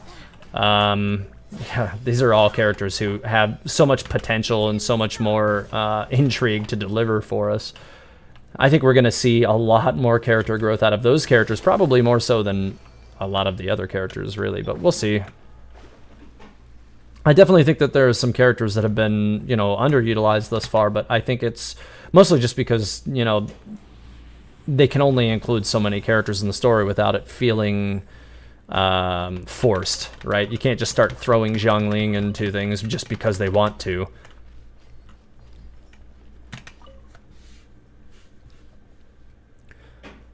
So I think the chat is falling behind or something. I gotta turn on timestamps in the primary chat. I can see it on my stream window, so I'm trying to see where, like, my actual like browser stream is like weirdly behind, so I'm trying to get caught back up on it, but I'm realizing that my actual stream window might be a little bit closer to where it actually is. Let's see. Yeah, I definitely think it is. Okay, so why not? They don't have a Dendro boss because there is no Dendro characters. Yeah, that's a good point, and that's something I've definitely pointed out to several other people as well, is like, we're not going to see any Dendro characters in the game until which point we can get a new region that adds a new hypostasis. Or a new Dendro boss, which will actually facilitate the materials that are required for for building that character, right? So I think we might actually be destined to start seeing Dendro characters when Inazuma releases. Completely speculatory based on nothing other than the fact that we need places for these bosses to be housed. But I think that that's probably going to be the most likely time for it to start appearing. Welcome, Seraph, to the stream. Do you think that the Sustainer could be the leader of the Archons? So I kind of don't think the Sustainer is the leader of the Archons. I think the Sustainer might be more of like an ends to a means kind of situation. Like she might be the enforcer of the Overseers. Like she's pretty much just a weapon of mass destruction that the Overseers deploy on Teyvat when when the citizens are not falling in line the way they want. That's how I see the Sustainer. Wow, okay, yet another Royal Pocket Watch with attack. I've been getting a lot of these. This one's actually probably one of the better ones I've gotten, as far as being possibly usable on Mona. I think I've gotten several other ones with attack, but the substats are usually bad. This one's not bad. Interesting. For a timepiece. Interesting, although I think... Yeah, this one is crit damage, rate, and energy recharge. This one's got a lot of crit damage. I don't know that I'm going to want to swap these or not right now. Because it doesn't have crit damage. It has an attack flat. I think I should stay with the one I've already got. This one's also got the energy recharge, which should help with my Mona's damage. Yeah, so this one's definitely not as good. Okay, continuing to move on. I didn't really get very many artifacts that are going to be particularly helpful, I don't think. Oh, HP, because of course. So these are the 4 that I'm most interested in. Let's see what I got for these. Come on, hydro bonus damage. Oh, of course, electro bonus damage. Oh, man. It's attack flat, energy recharge, crit rate. This was a main stat away from being perfect. That's unfortunate. I might still be able to extract benefit from this on a character in the future, so I'm going to still lock it. But that's unfortunate. Ooh, crit damage. The substats on it are terrible, though. Oh, that's horrible. This is the first crit damage 5-star Royal Mask I've picked up, and the substats are literally HP defense. Oh, wait, I got a second one. I didn't expect that. Energy recharge and crit rate. This one's really good. I'm going to have to start enhancing this one right now, actually. Let's see what I pick up with this, because this might actually... If I pick up crit rate or attack, I'm going to be in business. This will be a really good one for Mona if it picks up crit rate or attack. I've been pretty much running this dungeon almost every day. Attack. Okay, that's solid. Attack and it's percent not flat. So this is actually a really... I'm going to max this out right now. I'm going to have to... Probably going to have to make some adjustments to my Mona's overall build. And, you know, make some movements here and there as to how some of her artifacts are set up. But I've been trying to change her from Berserker 2-piece set to Noblesse Oblige 2-piece set. But at the same time, I'm trying to keep her above... I think I'm just getting... Am I just getting defense editions? I think I'm just getting defense editions. I've been trying to keep her above... I just got a defense again. Oh my god, this is horrible. This piece is getting ruined by rolling defense continuously. Give me something good. I need her to stay above 50% crit rate in order for me to justify taking off Berserker. If this thing will not behave, and I'm not going to be able to use it. Ugh, it's killing me right now. I'm going to have to start using manual ones. Let me see if I can catch up on the chat here really quick. Allogenes, as Venti calls them, are also called Genshin. Yeah, so that's like the Japanese word I think that they used in place of allogene. I don't know if I would look too deep into that. You know, vision holders are... Okay, hang on. Do you think the Overseers are from Teyvat? Or are they from another world dimension? And what is their purpose in Teyvat? How did they get their powers to control the Archons? So that could really go any direction. And I think that this is, some of the moving pieces that connects the idea of like the multiverse, where these could be some of, like, I really do think that this ties into the whole like Project Arc from Honkai Impact. And I think that these overseers might be the original holdovers from that. They were maybe the first humans to be created as a direct result of the arc, and they were able to utilize these powers, and they were the most powerful. And as they began to distribute their powers and create a society around that, everything else was kind of born of their desire to have dominion over something. And then also, they have absolute power, and you know what they say about that. Didn't Diluc send the broken delusion to the Dotor? Doesn't that mean that the delusion was destroyed?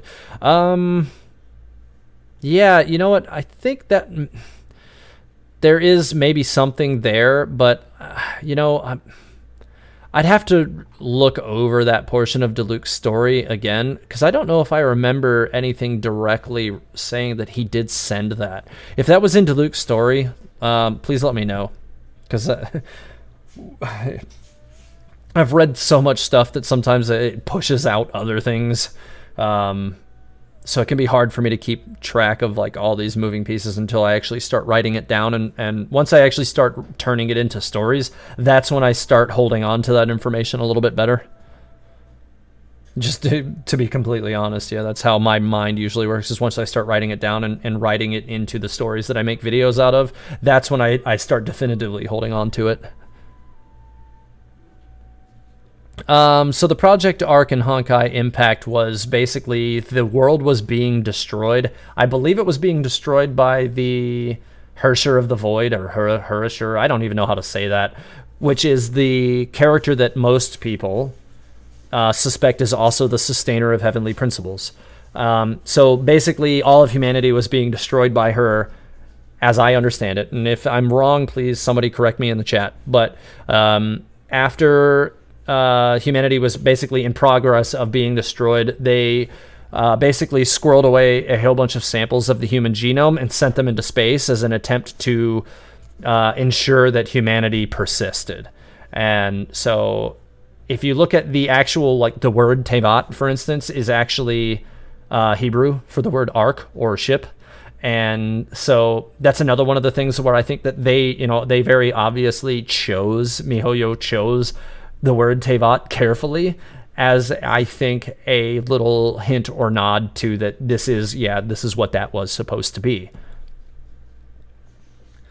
I appreciate it, Axe. Thank you. I will pop over to could you ping it to me, actually, if you're going to do that? That way I can go straight to it, and that way I can quote it in the chat. Which, by the way, everybody, if you're not already a member of the Discord, we've actually got a pretty big community of almost 1,000 members over there already, and it's pretty busy on a daily basis. We talk a lot about the lore and theories of Genshin Impact over there, but there's also sections for builds, sharing fan art. There's discussions in just like off topic. You can also talk about your luck or lack thereof for your wishes in the game, all that kind of stuff. You can share your screenshots. We do have the developer for a very useful Genshin Impact bot that over there, and he's been testing his bot with our community, and I think that's been going pretty well. That's over in the channel called the Adventurers Guild. And you can basically, in that, you can type information, like you can type in like asterisk Mona build, and it will give you information as to, or not Mona, but I think it's like stats or something like that. But yeah, you can basically use it to get information about the characters. And I think he's actually working on developing build stuff for it as well. And you can reach at Drago to get additional information about how that works over there. And yeah, there's a lot of people who do 40K over there, Warhammer stuff as well. And if you do any of that, there's a good little mini community for talking about that stuff over there too. So I do highly recommend that any of you guys who haven't yet joined the Discord, you should definitely do that.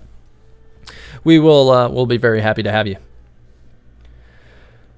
Dainsleif could possibly be calling the Traveler with his powers, calling the Traveler with his powers back as that power from beyond. It can be Dainsleif's hand. So, interesting.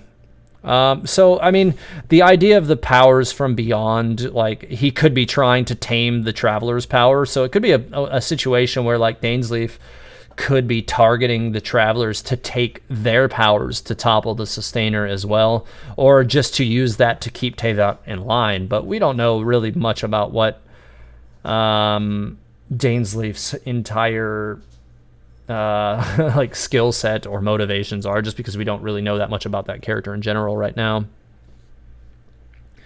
How should and when level up your characters? Your AR 26 and you have one character to level 50 because you don't have any you like. What is your advice, or wait for 5 stars? So Jessica Lauren, I think it's very important to establish first what characters you do have before I can really answer that question for you. And then if you're at AR 26, so you're still pretty early in. I would say at that level, if you don't have any characters that you like, I don't know if I would invest past level 40, but I think that you could definitely invest in any of the characters that you do have, even if they're 4-star characters, up till about level 40 without too much risk, just because the characters don't really consume a whole lot of materials up to that point. So knowing what characters that you do have would be important in helping you establish a usable party, though. And that's one of the things, like, if you have one specific character that you want to build a party around, that helps a lot as well. At Teyvat Historia, who was Dainsleif referencing when he said she loved the flowers? Was it the Sustainer? So I think it's very possible that it is the Sustainer, and I also think that that ties into the whole idea of the Battle Pass story. So if you think about the Battle Pass story, it tells of the male and the female siblings. I think they were siblings who were tasked with finding the Genesis Pearl. And so that's one of those pieces in the story lore that's been established just in that location. There's been no other mentions of the Genesis Pearl, and neither of the Travelers that we play as, be it Aether or Lumine, have ever mentioned the Genesis Pearl. So that's one of the things that does make me think that the Travelers are not the two depicted in the Battle Pass trailer. And if that is the case, then who else could it be? And to me, it represents the similarities between both Dainsleif and the Sustainer. They both have asymmetrical designs in terms of their arms.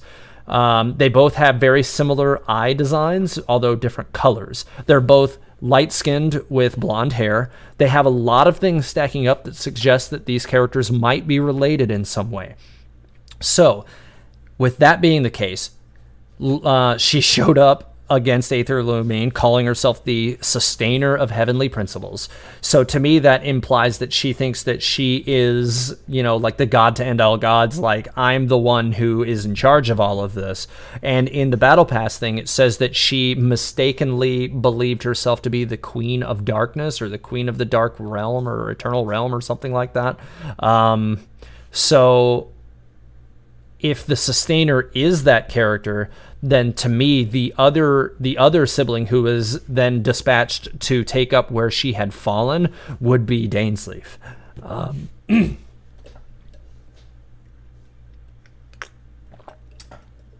Sorry, talking for an hour and a half straight gets my voice a little hoarse.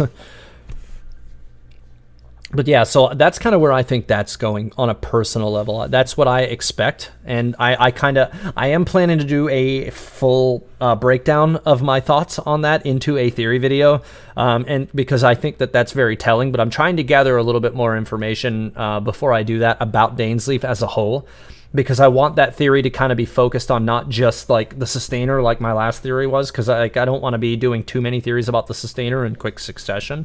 I want this next one, whenever I get to this one, to be a little bit more focused on the idea of Dainsleif and the Sustainer, so that I can spend more time explaining who these two characters maybe possibly are and what their relationship are that I think they have together. So he definitely seems like he has a familial relationship to the girl who loved the flowers. Whether or not it's like a he's in love with that person, or he's, you know, like it's his sister kind of situation. I think it could go either way based on the way he talks about it. But I do think that, you know, the way he said it suggests that, you know, it's somebody that he's fond of. And he also talks about, you know, whether or not the traveler is more worthy than I, quote unquote, to save her. And I think that the save her is probably intended to be the sustainer as well. Yeah. I do think that the idea at the end will be that we're going to be destined to save the sustainer, if it is the sustainer who it turns out to be reflected in that. And I think it's, you know, one of those situations where, you know, saving her might just be defeating her, though. You know, because there's definitely characters who, you know, aren't the type you save. They're the type you have to kill. And I think that could also be, you know, a distinct possibility. But it's hard to say right now where that could go without, you know, we're still so early in this thing that it really could go any way still. No, I don't want to. No, I'm going to keep this one. Is it possible to make a theory about what I think Paimon is going to be? For one of the characters we meet soon in the game, she's pretty mysterious. Actually, so I very much intend to do a theory about Paimon. I've got a lot of thoughts on what Paimon could be. However, they're all pretty far out there, I think, right now, and I'm trying to gather a little bit more concrete evidence before I go heavy into a theory on Paimon. But I would expect it probably, hopefully, for me to start touching on that topic within the next 90 days or so, because I do have enough information, I think, to probably already make at least a 10 or 15 minute video on it. But I have other things projects that I want to do first before I get into it. I need to get the scale up and running again first. So that's one of my more upcoming projects. Right now I'm working on another character lore video for my next main release. I'm not going to say who it is yet, but I should be revealing that in my Discord server within the next couple of days. So I will say that. But yeah, that's my current project, is a character lore video, kind of along the vein of my Sucrose and Fischl videos, that kind of thing. And then after that, I'm gonna, like I said, I'm gonna be getting the scale up and running again. And I've got a kind of a big idea on how to get that back up and running, because it's been, you know, kind of on the back burner for about a month now, and I do need to get it back up and running. But then after that, I intend to do a timeline. I'm going to cover pretty much the full timeline of like what we know of Teyvat, because what we know about Teyvat was actually the video that I started this channel with back in June. And it's actually gotten a good number of views since, but the problem with that to me is, on a personal level, is I created that video before we really knew a whole lot, because the game obviously hadn't come out yet. So we didn't really know a whole lot about Teyvat, and that's why I made the video. It was like, what do we know right now? This is what we knew in June. And so since then, it's gotten 30,000 views. I know that doesn't seem like a whole lot, but it still gets more views every day, and it's I think kind of gives a slightly uninformative view of what we know of Teyvat now. So I do need to update that, but I'm going to do it in a slightly different format than I did before. So yeah, that's kind of my plan for the next few videos anyways. And then after that, I'm going to be getting into another theory. I've got 3 or 4 different theories tabled for what I want to do. And I haven't chosen which one I'm going to go forward with, but I think I know which one I'm going to do. But I'm not going to say which one yet. Since we've gotten an extra Animoculus and Geoculus, do you think we'll get one extra Oculus for every element? And what do you think will happen with them? Head and shoulders, so I do think we're going to get at least one extra for every element. I think the main reason that they've given us the extra is just to make sure that you can fill up and not have just a horrible time getting your last one. I think that's the main reason for it, but I do think that there's a possibility that they could come into having a purpose. But I think the main reason for them giving the extra was just, yeah, to kind of make it easier for you to actually finalize having level 10 on all of them, and then also to give you that item that has the little teeny like lore description that every item in this game has.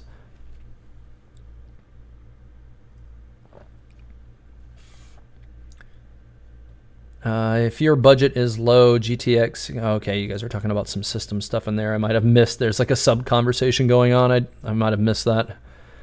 A land full of Paimons and Sustainer is the ruler. You know, I definitely think that it's likely that we could be seeing more characters who are like Paimon in the future. It's kind of hard to say when that could be, but I don't think that Paimon is destined to continue to be the only one like her that we see. I think we're definitely going to be seeing more Paimons in the future. You know, maybe they won't have like the same, you know, skill set or whatever it turns out that Paimon's capable of doing, but they could, you know, end up still existing. Yeah, I know, Neo Napoleon. I've been pretty much trying to focus the last few minutes on on like catching up with the chat, but yeah, I'm trying to get back into leveling it now, and kind of like I've been trying to like hit a point on the chat that will allow me to just talk without reading the chat, so that I could do both at the same time. Diluc you feel is evil? Nah, Diluc's not going to be evil. There's way too many things about Diluc that suggest that he's a person of high moral caliber. He's a little bit hardened over the years, but I think Diluc's definitely going to be a character who continues to fill the role of the hero. Unfortunately, I also feel like that makes Diluc like a prime candidate to be one of those characters who lays on the wire for everybody else. You know, like one of those characters who are ultimate sacrifice types. Do I want that to happen? No. But I think that we do have a few characters in the game who are likely to be the lay on the wire types as well. So it could be... Honestly, if I had to choose one character who I thought was most likely to end up, you know, dead along this story, it's probably Venti. He's the character who strikes me as like the one who would be most likely to end up dead, because he doesn't have the power that he used to have. And he wants freedom for Mondstadt so badly, and I definitely feel like he would, you know, he would just lay it down to protect everybody, and if that kills him, so be it. What is better, 57% crit rate and 122 crit damage, or 26 crit rate and 184 crit damage on Diluc? I would say 57 crit rate and 122 crit damage, because that's a little bit closer to that 2-to-1, and you're going to get a lot more stable numbers. At 26 crit rate, you're only critting 1 out of 4, but you're only increasing your crit rate by about 30% overall. So you're going to get much more consistent numbers at 57, 122, as opposed to 26 and 184. That's what the math suggests in that anyways. I feel that you're definitely going to see a much better output overall, Edison, if you go with the 2-to-1. Do I think there's going to be more weapon types? I think that it's probably pretty likely that other Sucrose that we're going to see some other weapon types in time. I wouldn't be surprised if we see those. I kind of, you know, again, speculatory, but I kind of suspect that one of the reasons why we haven't seen, you know, among reasons why we've seen nothing on Kamisato Ayaka for a while, is because we're probably going to be seeing a new weapon type being added to her. So, you know, I think she's still going to be a sword, but I think they're going to intentionally change it to like a... I think it's possible anyways. They could be changing her weapon type from sword to like a specific katana type or something. Either that, or they're just going to release like a one-handed sword that looks like a katana for her, which would probably be a lot less work for them. But it could be interesting if, like, you know, how Liyue has polearms as like kind of like that region's main weapon type. Then, you know, Inazuma could have like katana wielders or something to kind of go along the lines of that, like what Liyue has with the spear users.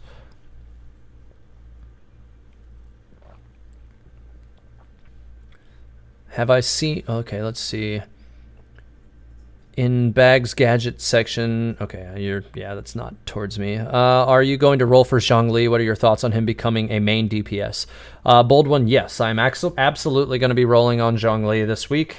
It's very probable that after I get him this week, I'm going to do a stream while I attempt to min-max him for early game development or into late game development.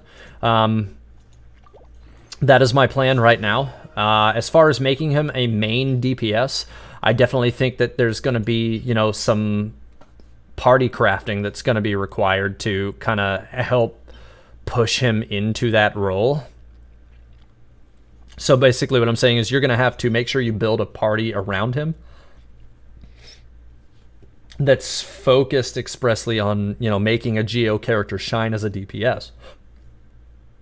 It can be a little bit difficult to, you know, force Geo characters into the primary DPS role, but I don't think it's impossible. I just think that you have to have the right characters and the right artifacts in order to help kind of facilitate that goal. And I'm going to be trying to explore that this week as best as I can to kind of make sure that that happens. Oh, that's a really good feather, actually. I definitely got to keep that one. Yeah, so, yeah, that hopefully answers your question. Yes. Basically, in short, just yes. You know what? That's not even a good one. I'm going to get rid of that one.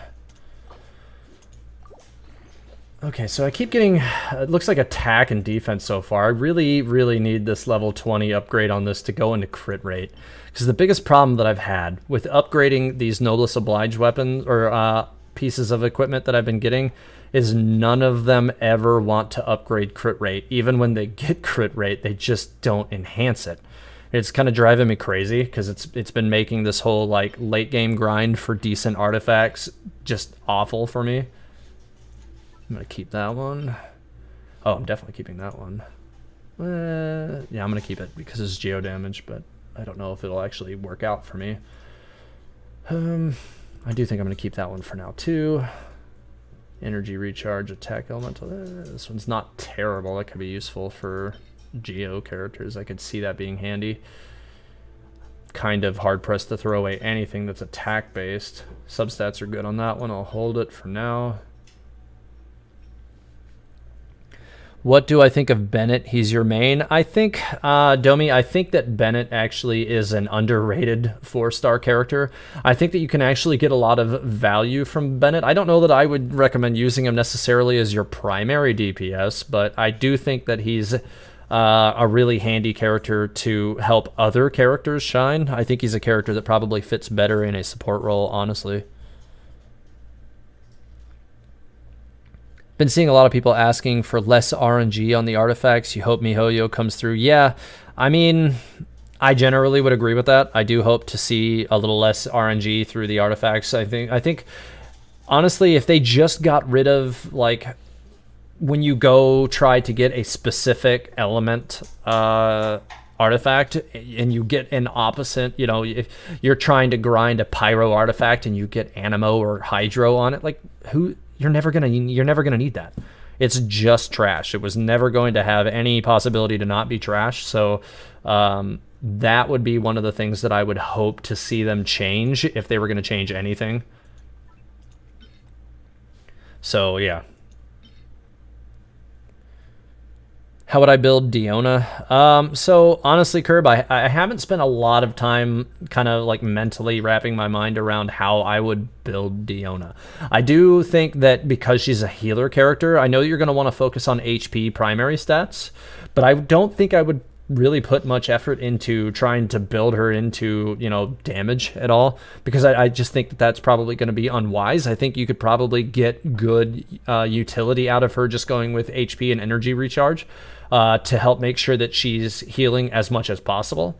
And also, you're probably going to get better returns from her E for making cryo reactions if you have good energy recharge as well, because every time that skill is ready to go, you could then, you know, be charging your elemental burst that much faster to get those heals back up and ready to go.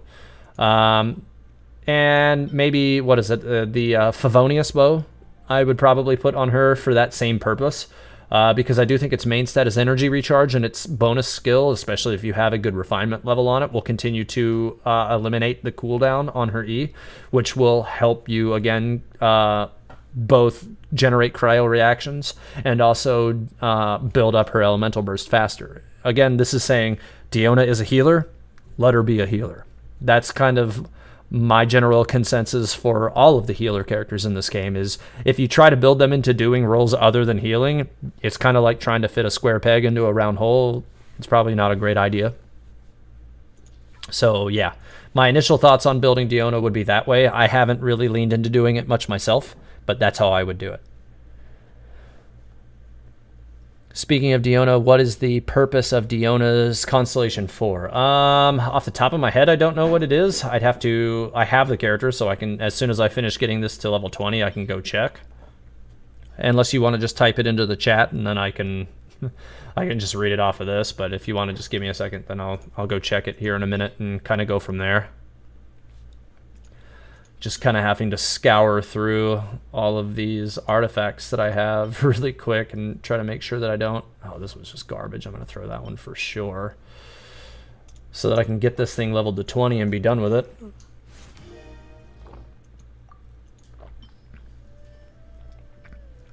Jean is weird, though, as a healer unit. Warpaint, why do you think Jean is weird as a healer unit? I actually think that Jean is probably the best healer unit in the game for two very important reasons. One, you can get really, really, really, really good returns from Jean as a secondary non-primary DPS character, just because you can point small and medium-sized enemies into the air and let them take falling damage. So if you're in these situations where you can't generate very good damage with the characters on your team, you can swap to her and just let them take white damage from falling, which is really nice. And then if you just free swing with her attacks and don't take much damage from the enemies you're fighting, you're just regenerating on 50% of those hits, which scales on her attack, which allows you to just throw tons of attack stat at that character and get good returns in both regards to damage and healing. And then, of course, if you have good energy recharge, you're building up that elemental burst as fast as possible. And her elemental burst heals point for point more than all. I think she is the highest of all of the characters in terms of actual immediate return in her elemental burst. And then she also has that circle that continues to heal you for another 10 seconds, 1 second, or every second for 10 seconds, which gives you a lot of opportunity for additional healing on top, as long as you stay in that circle. But really, I think the most important thing to keep in mind about Jean as a primary healer is you can build her as damage, and she has an oh crap button. And by oh crap button, I mean her elemental burst, which just heals your entire team for a ton of health immediately. Diluc wants all the pyro damage and attack possible. Crits are nice too. Dealt 20k in 1 crit today at level 79. Mediocre artifacts, level 6 ultimate, level 80 prototype animus. Yeah, Diluc is definitely a good character to lean into pyro damage and attack. I mean, that's pretty much how I have him built right now as well. And I definitely see more than adequate damage out of him, but I mostly use him to burn, enemies that, you need pyro for. And I basically just interchange Klee and Diluc for that purpose. But I usually use Diluc to pop my Stellaris from Mona, which is one of the other main reasons why I use him. But his elemental burst is also really, really good. And it recharges super fast. So that's one of the other reasons why I use him. What do I think the use for the monolith fragment and tainted blood will be for? I suspect that they're going to have some relevance to the story later. YouTube GJ, how does it feel being the only Genshin lore YouTuber? So that's one of the things that I'm really, really surprised about, to be very, very honest with you. Also, thank you, by the way. I do appreciate it. So, yeah, that's one of the things that still surprises me, this far in. To be the only person really making... I mean, I don't want to say I'm the only person making lore content, because there are some other people who have attempted to cover lore, but I don't know that a lot of other people are doing it with the same focus that I am, I guess. And it's one of the things that's surprising to me, because this game's lore runs really deep, and they've spent a lot of time and effort not just developing a deep world with a rich history and culture behind each of the different regions, but they also obviously they take the time to write very distinct and interesting personalities for each of the characters. And I felt on a personal level okay, they've taken so much care to write all of this stuff out and you know, work all of these intricate little pieces together, that somebody should share this with everybody, and that's why I started doing it. But I'm kind of surprised that nobody else has really kind of clung into the idea of doing it as well. It seems to me, it just seemed like such a like it needed to happen. I was almost like obligated to do it when I realized, you know, like, hey, this game has really interesting lore, and I've got to share it. I don't know if this is going to hit 20 off of this. No, it did. Good. What did I get? Energy recharge. So I didn't get crit rate on this once. That is a bummer. That is a... I need to see what... I really need to see what my current one has on it, because I don't remember how much crit rate that's providing, but I want to say it was providing like 10% crit rate, and if that's the case, I still can't use this. 7.5. So I'd lose about 5% crit rate if I started trying to use this. I would gain some attack, probably even more from having the energy recharge go up, and I'd gain a lot in crit damage. It's one of those situations where I'm a little bit worried about using it, though, because I have... This is like 20% increase in crit damage. I don't know, I guess I'm only losing... What is my crit rate right now, natural? I think it's about 50%, so I'd be bumping down to 44%.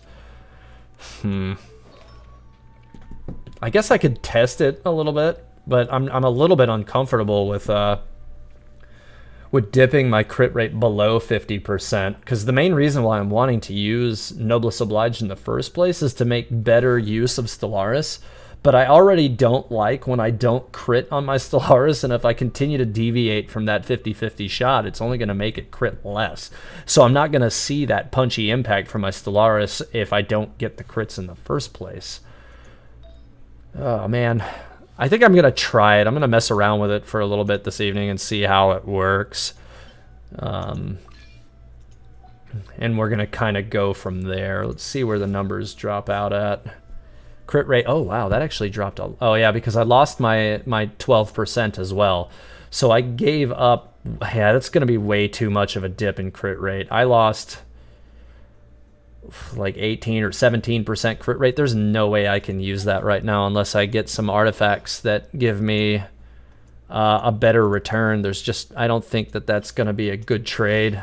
I'm going to keep it the way I have it for now. I just don't think it's going to be worthwhile.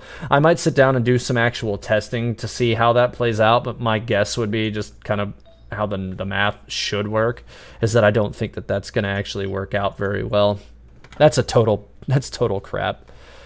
Yeah, Neapolitan, I do not yet have Kuching. I'm only missing 2 5-star characters from the roster right now, and Kuching and Chi-Chi are the 2 that I do not currently have. It's been pain. I've actually been really wanting to get Kuching especially, but it just hasn't happened. Bummer, but you know, what can you do, right? I'm sure I'll get her eventually, because her and Chi-Chi are not limited characters, so it will happen eventually. You'd love to see more characters that use multiple weapons. Oh, you kind of mean like how Tartaglia uses 2 different weapons? Yeah, I think that could be really interesting. Is it more worth using energy shield or attack percent on Mona, on weapon and artifact? How much crit is acceptable for Mona?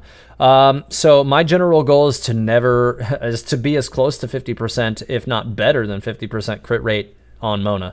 I really don't like trading off and going below 50%, and that's pretty much my entire complaint with the artifact I just got, is it deviates me so hard from 50% crit rate that I just can't justify using it right now. I could potentially swap this out with something that would give it back, but I'd have to, pick up something else that is more worthwhile. Like the substats on this are actually quite good overall. I was hoping to pick up more crit rate than I did, and I ended up getting, I think, 2 levels in HP on this one, which was kind of unfortunate. I've had just horrible luck with my artifacts in general.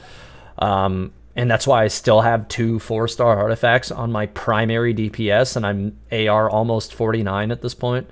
It's just that most of the artifacts that I've been getting are just totally and complete garbage.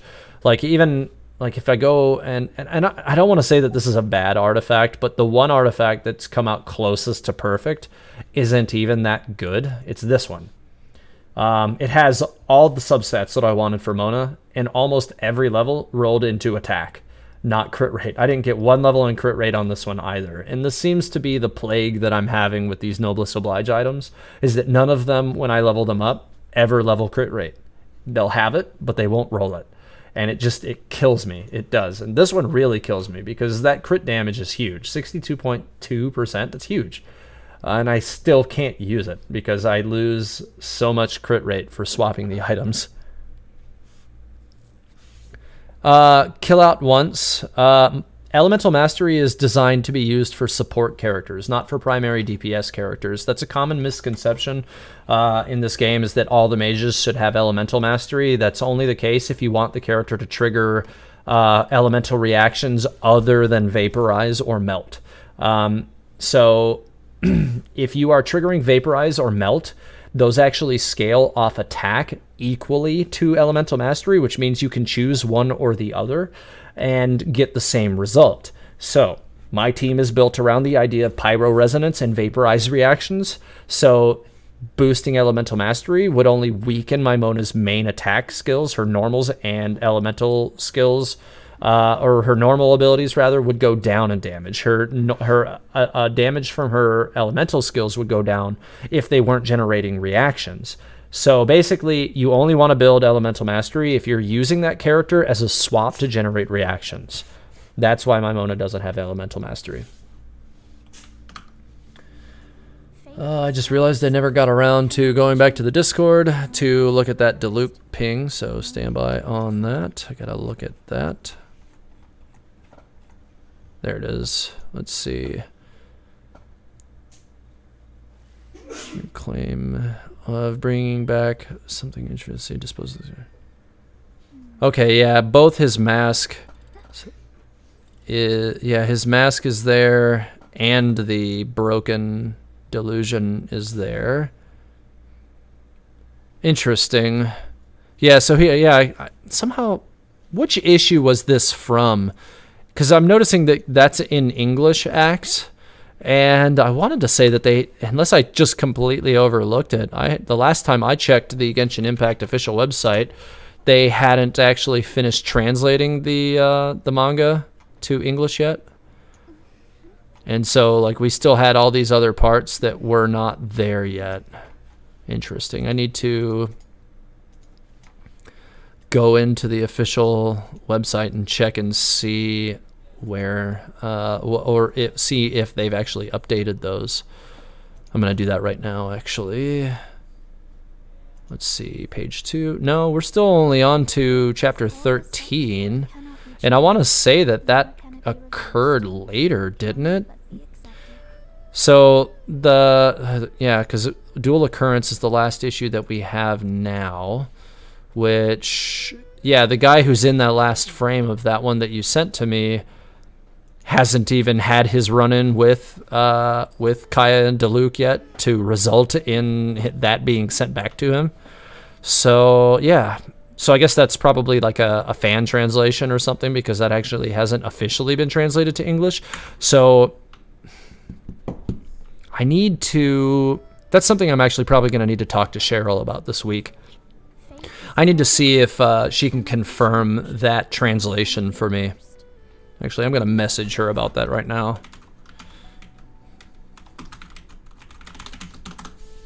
But yeah, if she can confirm that translation is actually accurate, that would be pretty interesting. But I mean, it's pretty definitive from the imagery shown anyways that he did send it back, that he's not, using it anymore. So interesting. But I kind of feel like, okay, so it's obviously broken. He's not using it anymore. But it kind of wonders. It makes me think like he did that to send a message, more like I'm not working for you, and I'm wondering if he was actually working for them during that 3 years. But I just feel like he couldn't have been, because he really doesn't like the Fatui.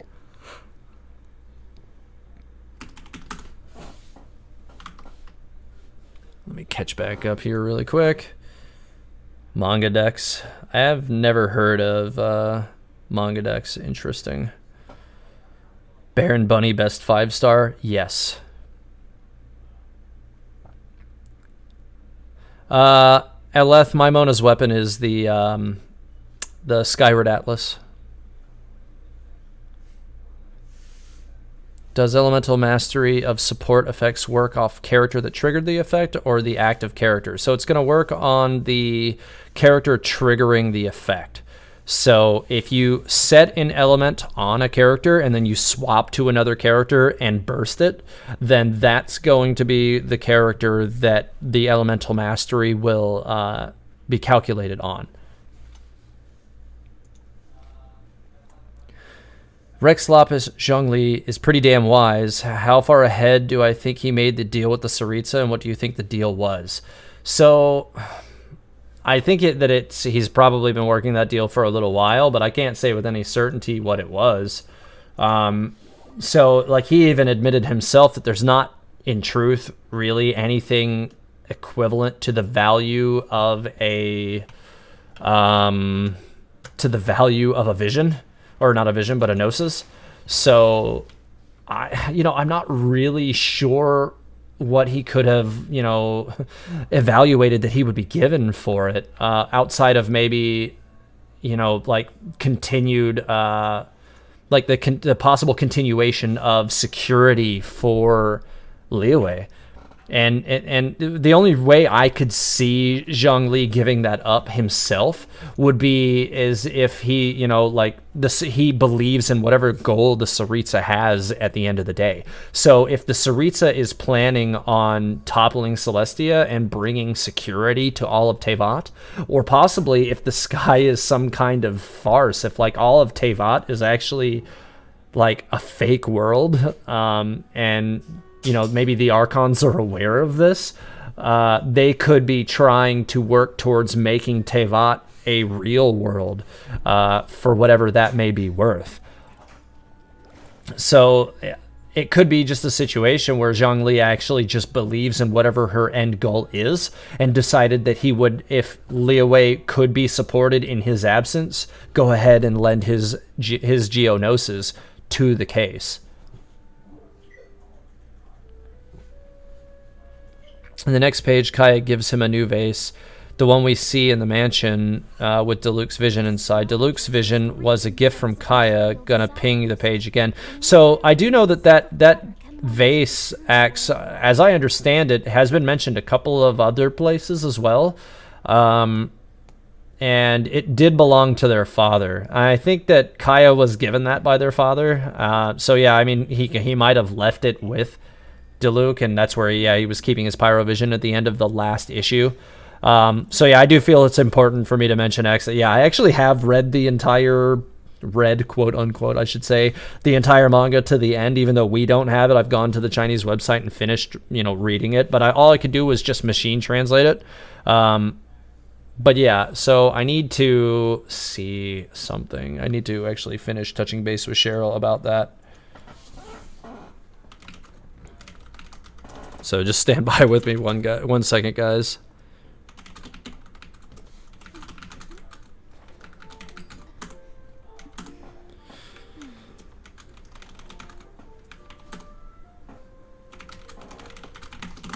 Okay, so anyways, let me get caught back up with the stream here really quick because I'm falling behind again. So I did mention earlier in the stream tonight that if there were any of you who needed to do the event still, I don't have any resin left, so I can't claim rewards, but I'd be more than happy to run the event with you guys if you want. So if any of you want to join my world, we can do the event. I'd be more than happy to do that. I will type my UID in the chat at the bottom for you guys to see if you don't already know what it is. Fate is called as such, for it cannot be changed, nor can it be reversed. And if you send me an invite, pretty much I can only do it with the first 3 people to join me. So if you guys want to do it, I'm down to do it. I finished pretty much the stuff that I was planning to do this evening, so yeah, I'm pretty much down to do that. I'm on the US servers. Is 5 Constellation Zhongling with a 5-star weapon better for main DPS? So, I'm honest to goodness, I might be a little biased. I'm not really a big fan of Zhongling. I have her at C6, and I still have not found a compelling reason to use the character. But it might just be because I have better, more compelling options in my opinion anyways. So I can't really give like a great informed, like, yeah, you should use Zhongling for this or for that. I did just remember that somebody was asking about the purpose of Diona's C4, so I'm going to go take a look at that really quick. What is it? Wine Industry Slayer. Within the radius of signature mix, Diona's charge time for aim shot is reduced 60%. Well, I think that's pretty straightforward. So within the radius of signature mix, so I want to say, let's take a look at her talents. Signature mix is her elemental burst. And yeah, so whenever you're within the radius of it, it just means that she'll be able to use her charge shots with a lot less time.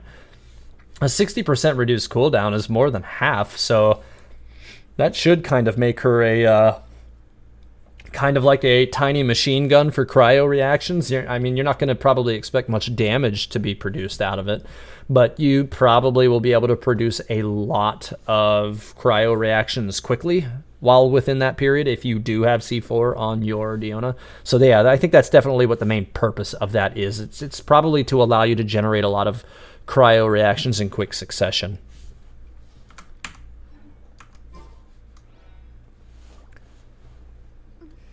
What do I think the significance between Paimon's 3-pointed symbol and the Fatui's 4-pointed symbol are? Both seem to have similar inscriptions. I don't know if I actually think that there's any connection between the Fatui's 4-pronged symbol and Paimon's 3-pronged. If anything, I think that there's a much greater connection between Paimon's 4-pronged symbol and the 3-pronged symbol and the 4-pronged symbol that's on the domains. And by that I mean the domains have what I suspect is the insignia of the sustainer on top of them.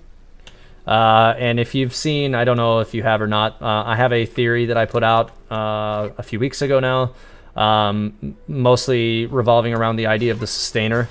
And there's this 4-pronged symbol that's above all of the domains. So the door has the icon of the Cecilia on it, which is obviously like an indicator pointing back at Venti, or more specifically Barbados. But the 4-pronged one up on the top is tied into a whole bunch of the ancient civilizations designs where the hypostases are on the altar on the unnamed island, or uninhabited island rather. And if you look really closely for like 1 or 2 frames in the opening scene, there's a little 4-pronged symbol on the back of the sustainer's neck, and I believe it's this. And I kind of look at this 4-pronged knot as a alternate version of what Paimon has on her. And I do think that kind of like the idea that I think Paimon has going for her is that she's actually like a scattered piece of like the sustainer's powers and doesn't know it. And I kind of think that, you know, she's not, you know, like an evil character. It could even be a fragmented piece of the sustainer's personality, maybe not even her powers. So, you know, like Paimon could represent like the sustainer's like innocence or something like that. It could really go any way at this point still. I don't really have a whole lot of information to go on other than the fact that those emblems are similar. But as soon as I can, I mean, we do have some other little like story, like lore bits that kind of may support that, like the tale of the princess, or the, what is it, the 3 moons. And the supposed teller of that story was described to look very much like that of the sustainer as well. So that's one of those other things that kind of makes me think that there might be a tie-in there. There's a whole bunch of moving parts to all of that, though. It could really go either way. who do I think made the hypostasis? So I think the hypostasis, like so many other things, are tied to the sustainer. I really, really do, because they are cube magic, right? So like these are one of very few other instances of cube-related magic within the world of Teyvat. So she creates all of these cubes, and I think that. I really do think that they're as a result of her presence in Teyvat from many years past. They could be what she took from Aether after sealing him. Like when he woke up in Teyvat, he woke up without his powers. It seems like when Lumine was sealed, she came back out and still had hers. She still had that white glow. It looks like she still got to keep her abilities. But Aether did not. And I'm wondering if the hypostases were created as a result of her taking those abilities from Aether. That's kind of what I am anticipating that was. Doesn't look like anybody is not done with the event at this point. So if there's anybody in the chat who wanted to do it, let me know. I'm going to chill out here for a couple more minutes. Still waiting for my child research paper to launch, please. Are you talking about like child build information or for child lore, Axe? I'm not sure which one you're referring to there. Oh, okay, so you guys are talking about build information. So I would say with child, the most important thing to note is, unless you just don't have great depth in 5-star or primary DPS characters, I would not try to make child your primary DPS character. Because if you try to make child your primary DPS character and you don't have a good character to swap off to, your child's basically going to spin his wheels and not produce very much damage unless you are unless you have his E up and ready to go. So that's the most important thing, and it has a 45-second cooldown. That's a very, very long cooldown time, where he's just not going to produce very much damage. And like some players like to stay in the back and shoot at things, and that's fine, but it's not necessarily optimum damage output. So there's definitely something to keep in mind when you're building child, is that he is a great secondary DPS. He's not a great primary DPS. Now, with that said, using him in the secondary role means you're using him only when his E is available or when you need to use him for your main shots. So like if you're going to use him to shoot weak points and stuff like that, you can use him for that. You can use him when his E is not on cooldown. And at which point, if you build him with weapons like Rust, you're going to get really, really good damage out of him. And, because Rust is basically made for a character like Child. You're going to see huge damage output as a result of that because it increases your normals by a large amount. And so if you're not familiar with what Rust does, I'll just go to him because that's what I'm slowly building up my Rust for that purpose. But its bonus increases normal attack damage at Refinement 2 by 50%, but decreases aim shot damage by 10%. So I'm not really concerned on a personal level about the damage of aimed shots on most Archer characters anyways. And that's because they're a guaranteed crit if you hit them with a weak point. Or if you hit a weak point with them, rather. So you're not really using aim shots that much to produce damage. You're usually trying to hit a weak point. So you're going to get decent damage out of that no matter what. But you're going to gain 50% additional damage for using a weapon like this on Child. And then you team that up with his E, his main elemental skill, and you're just going to produce crazy amounts of damage over the period of that ability. But the moment that ability is down, his DPS cuts dramatically. So you want to have a good primary DPS to use while that's down. So what that means is that, like, if you're going to build Child into a DPS role, then you need to make sure that you have a character who can be the yin to his yang. Whenever that ability is down, you need to swap to another character in order to keep consistent DPS. So that's where a character like, you know, a well-built Kuching or a Diluc, like characters like that who can kind of start to fill that damage void, or other good mages even. So this is a character that I'm going to start trying to work with as well in the future, though. I'm considering trying to build him into my next team. So, like, right now, you know, I've got my Mondstadt gang, you know, my normal team of Mona, Diluc, Jean, and Klee. And I'm going to start building a new team, which is probably going to be built around Zhongli, more than likely Ningguang to get Geo Resonance, probably Child, and then I don't know who's going to fill out the final slot yet. I haven't decided fully who that's going to be. It's going to be, it's probably going to have to, I don't know, it may not even be a healer, because I'm going to be generating a lot of shields in that, so we'll see. I've got 2 out of 3 other party members to do this event, so we're looking to get 1 more, otherwise I'm just going to, if we haven't picked up anybody within the next 2 or 3 minutes, I'm probably just going to queue the 3 of us in for the event, and we're just going to start going with what we have. If anybody else wants to join it, my UID is 6084-220. So I'll invite the first person who comes into it, and we'll get going.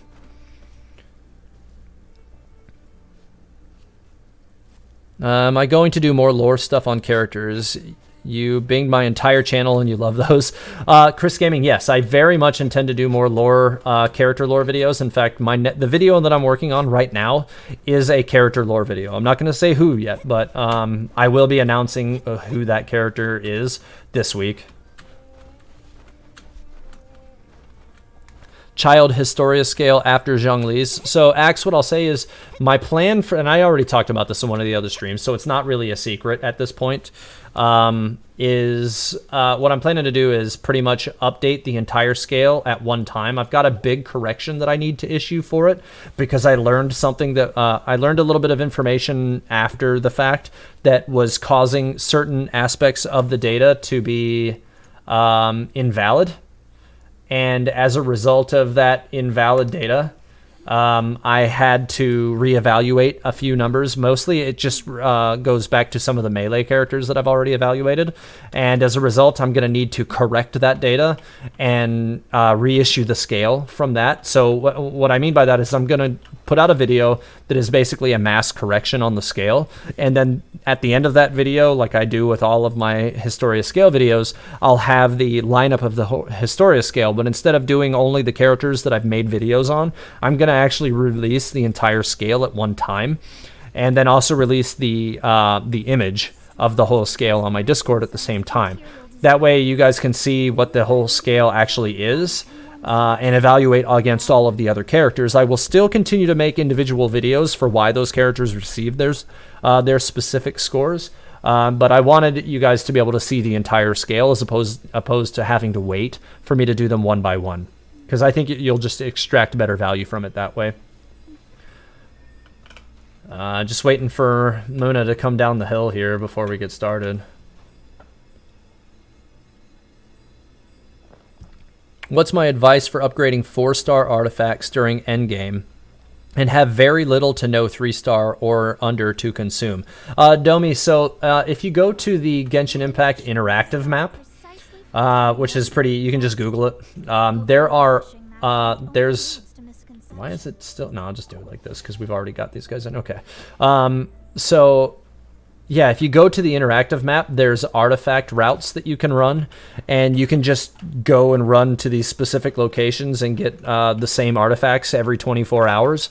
And that should give you enough to get solid, solid progress from your characters or from your artifacts on a day-to-day basis. I actually did that for a long time in between 40 and 45 before I actually started like farming artifacts from higher level domains, and it worked out to help stop me from kind of going stale. So that's what I would recommend that you do. Not going to talk about how you've seen Diluc E doing 70k each. Yeah, I mean, there are definitely some builds that produce high Diluc damage for sure. He's definitely a character very capable. He's definitely another character who's really good for burst potential. You'd love to see skins added to the game like Adult Mona and Razor. or like child versions of some characters and whatnot. What do you mean by adult Mona? I think adult Mona's already like an adult. I suspect Mona's actually like in her 20s anyways. She's just short. We don't really have any way to confirm the age of some of these characters, but the way Mona kind of presents herself is that she definitely seems to be experienced. Like, she seems like very confident and capable, and that to me reads as one of those things that only comes with experience. It's not just something that you're, you know, necessarily just going to be born with. Like, she had to have had, you know, a long time to come to terms with her abilities and a long time to work with her vision to kind of become the character that she is now in terms of her, you know, combat prowess. And it definitely seems from like the story portion of the game that we've gone through thus far that she definitely appears to be very strong. Like the story lore definitely seems to support that. Yeah, like not just is the character, you know, for you to play actually strong, but like the character actually is strong in the story as well. She seems to, you know, kind of brag about the power and ability that she has. This thing's totally going to hit me in the back while I'm doing this, isn't it? Nope, it didn't. So yeah, I definitely suspect that the Mona character is actually a little bit older than a lot of the other characters. I'm not thinking that she's like, you know, 30 or anything, but probably like early 20s. I wouldn't be surprised if she's like 20 or 21. That seems a little bit more accurate for the state of mind that the character appears to have. She definitely seems to think that she's a more accomplished hydromancer than her own master even. And I suspect that that's something that would take time to accomplish. I don't think some 15 or 16-year-old is probably going to be able to claim that she's already attained more or, you know, achieved more than their master has. Especially since she does seem to say that her master is powerful as well. I mean, God, she thinks that her master is going to kill her when she finds out that she read the book. So she's still, you know, afraid of her master for one reason or another. Are we not? Let's see. When you dash with Mona, do you have iframes? Yes, you do. So Mona has the same iframe that everybody else has with her dash. Right at the beginning, you have that first 1 second iframe right at the beginning. The one thing I will point out that can be a little bit difficult to get used to in regard to Mona's element, or not elemental burst, but her. Oh, come on! No! I'm trying to not let that thing cancel him. Nope, it didn't work. Is that when you start a dash with Mona, like if you unlike every other character, if you just hold a direction and dash, you'll just go that direction. Well, with Mona, it doesn't quite work that way. If you hold a direction and start a dash, like at the same time, you'll roll forward and run back, and that can kind of get you in trouble when you're trying to dodge. Let me see if I can get this thing's attention so that you guys can turn that in. So you kind of have to make sure that you lean the direction first and then dodge. So you kind of have to, you know, get used to a slightly different style of play on Mona than you do on other characters. But I honest to goodness, because you can just slide underneath enemies and slide over water and stuff like that, like, I find Mona to be, you know, a much more effective character in regard to dodge than most other characters. I know it's not necessarily what other people think, but I think it's just because you kind of have to get used to playing the character a different way. But I don't really think that's necessarily a bad thing at all. This is kind of a long run. Oof, that hurt. I think it's mostly because we're a little light on reaction damage because we have 3 hydros. It's not necessarily the best distribution of elements here. I will swap characters actually to see if I can give us a little bit better reaction damage here, or at least a little bit better opportunity for reactions. I'll bring out Venti. I don't use him enough anyways. Let me see. Yeah, I already have him geared up, so we should be good.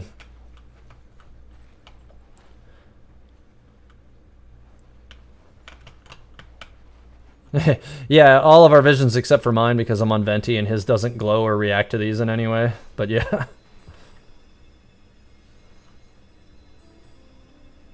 Yeah, even Child's glows and his is, you know, probably half delusion on the other side. But yeah.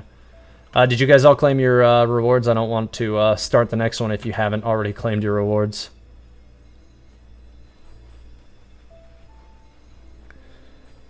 What's a better healer for like certain situations? So I mean, I guess it kind of depends on what specific situations you're talking about, but generally I kind of feel like Venti, or not Venti, I'm sorry, Jean is kind of like a great catch-all healer for most situations. I really feel like there's not very many situations where she's not just going to be one of the standout healers that you could use.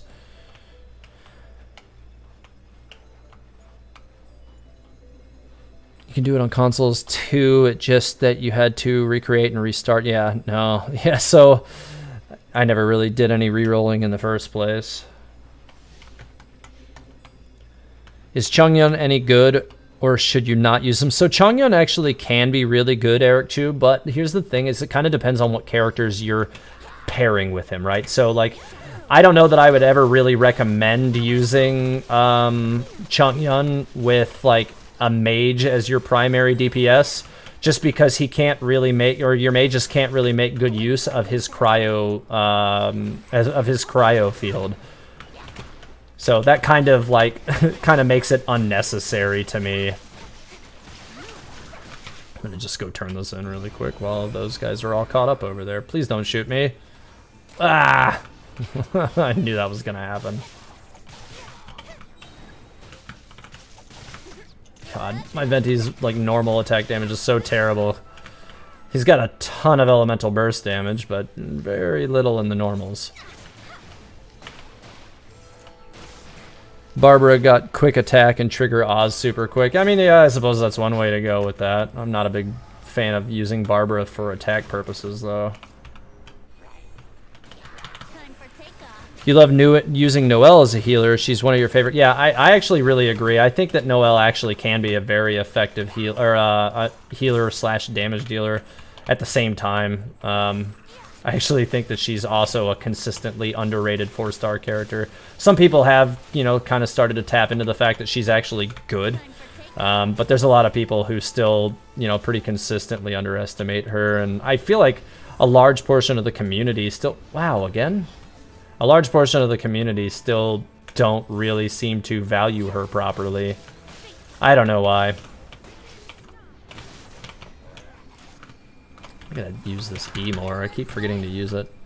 That's what I should be throwing constantly, honestly. Let me see if I can...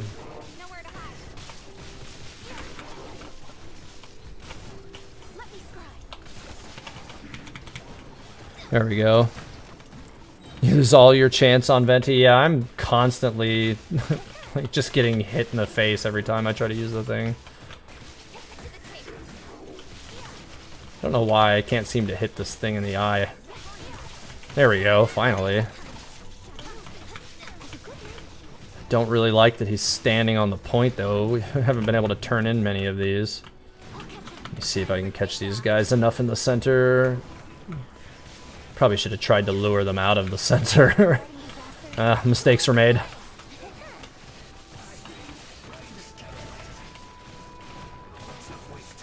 You think it's that she doesn't really produce big reactions? I'm not sure if I know which character you're talking about.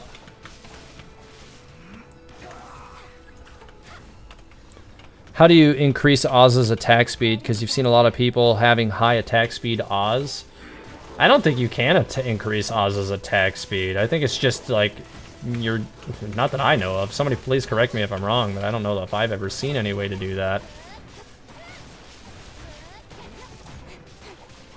Noelle is not a flashy damage dealer, maybe. Yeah, I do think that that may play somewhat into why people kind of underestimate her. She's not flashy as a damage dealer at all, but she's definitely effective, and I just... I hate that people don't seem to like appreciate what she is good at.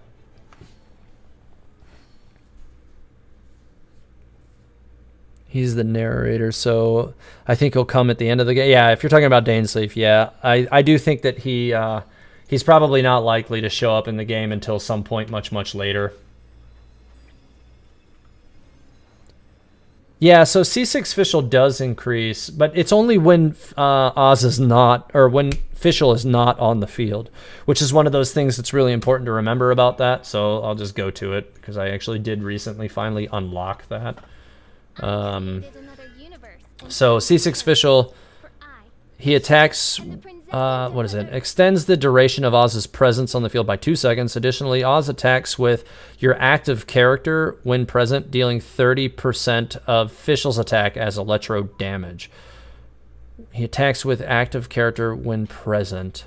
I want to say that somebody did do some testing that makes this, that means that this only works when official is not on the field. Let's see. Which other one? Was it Wings of Nightmare? No. This use deals an extra 200%. Let's see. Even when Oz is not present in combat, he can still watch over official through when official attacks an enemy. Oz fires a joint attack. No, I'm not seeing anything here that suggests that his attack speed increases, though. It deals extra attack damage as electro damage, but I don't see anything that leans straight into his attack speed. It deals 222% of attack as electro damage to the surrounding. Yeah, I don't see anything that actually says that like his attack speed will go up. Let's see. I know that, yeah, I do think that the official has to be off the field in order to get the benefit of the C6 ability, though. Okay, I'm going to start it again. Getting Constellation to number 4 is hard for free-to-play character, except for MC. Yeah, I would generally agree with that. In a lot of cases, it's probably not realistic to expect to ever reach some of these higher Constellation levels, really. I'm probably going to wrap up the stream in about 20 minutes, guys, so if you guys have any other questions that you haven't gotten out yet, now would be the time to start getting them out. Mona and C6 official Oz have Oz fire faster. I don't know if I have seen any reason why Oz would fire faster when paired with Mona off the top of my head. I have paired Mona with Oz, and I do understand there's definitely a benefit to pairing the two characters together, but that's mostly because Mona will trigger a hell of a lot of really easy to obtain electro charge damage. Although there's a lot of people who are saying at this point that electro charge damage isn't really even worthwhile at endgame in regard to its scaling. I don't know if there's really much truth to that, because I've still seen a lot of good damage output as a result of electro charge, but I'm also not building my team right now around electro charge either, so I can't say that I have a ton of experience building electro charge into late game right now. So any thoughts about Zhongli's coming out in a few days? Yeah, so I'm definitely going to be rolling for Zhongli immediately. I'm going to be trying to min-max him pretty much as soon as I can to kind of see what the best party I can create for him will be. So my general thoughts on him will be yes, just yes. So much yes. I'm very excited about Zhongli and can't wait to start trying to build him into...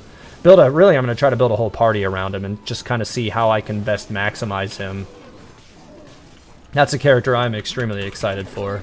I've been excited about playing Zhongli since the game released, honestly, so I'm kind of in one of those disbelief moments that it's finally happening. Oh, I missed him. That's unfortunate. Not quite charged up. Do people team up through my Discord for co-op? Yeah, people actually do, Jack Dowie. We have a number of voice channels over in the Discord for co-op party creations, and there's a looking for group party over there as well. So yeah, there's a lot of people from the Discord who use the Discord as a way to find co-op groups and such. Can't wait for Zhongli and using him with Geo MC. Yeah, and I do think that that might be a good way to get that Geo Resonance going as well. And that's a character I am considering leveling up to gain Geo Resonance. But I do already have my Ningguang like leveled up a little bit better. And I do, on a personal level, also have better Geo or mage weapons at my disposal than I do swords. Well, maybe that's not necessarily true. I have good swords at my disposal as well. So I suppose I could kind of go either way. But I'm considering leveling up GeoMC just to see how it works in regard to making Geo Resonance with Zhongli and seeing how it kind of provides to my team. However, considering that like I'm kind of expecting to need shields in order to extract best benefit from it, I'm probably thinking Ningguang will be better in the long run for doing that, just because she generates shields off her normals. And I think that that will probably in the long run be better for producing a team that will benefit from Geo Resonance. And also from benefiting from the weapon that should be coming out with Zhongli as well. Or at least what we understand that weapon to be anyways. Wouldn't gliding be faster? I hate these guys. They don't even really get drawn in properly. There we go. Oh, what am I getting? Oh, that Hydro guy just pulled me in right after I started that. Well, at least it didn't hit me. Let me see if I can knock this guy down. Time for takeoff. Do I have any idea on who Dainsleif and what his role will be on the story? So, we can really only speculate on what Dainsleif's whole deal is right now. This is not going to work. Definitely not. Oh, it did. Nice. But, so we do know that Dainsleif is the bough keeper. And so by bough, that's to mean like the leaves of the tree, or branch is the way, or not the leaves of the tree, but a branch is how a bough is actually defined. So I believe that's to mean that he is the keeper of the ley line network in Teyvat. So with that established, we kind of know that he's the voiceover of all the Miss Kalani videos as well. So he seems to have a kind of an in-depth knowledge of like the fates and the personalities of all the characters in Teyvat. So he definitely seems to know a lot, and I think canonically that's kind of like what their intent was by having him be the voiceover for those. Is, you know, like, hey, we have like this kind of all-knowing character talking to you about the personalities of this character, because it's not like just something that he's reading. He knows. He just knows this. Why exactly he knows all of this, we don't really know exactly. But as the bough keeper, it kind of seems like, you know, he's like the keeper of fate. So I think we still have a lot to learn about him, but I think that we can pretty much like extrapolate some very basic information about like who he's likely to become in the story. I think he's definitely going to be pivotal to the end of this story for sure. Does Noel's shield activate the georesonance, or is it just the crystallized reaction shield? I believe it would have to be the crystallized reaction shield. I don't think you're going to get it, YouTube GJ, from her actual breastplate shield at all. Because that shield isn't actually... I don't think it's technically an elemental shield. Let me take a look at that really quick. I think that's just going to be like a skill shield. If I had to guess, I'd have to say no, it won't, though.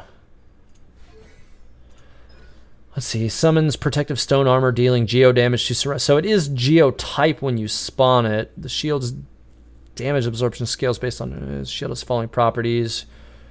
When charged and hits a target, they have a certain chance to regenerate HP for all characters. Possesses 250 absorption efficiency against geo damage.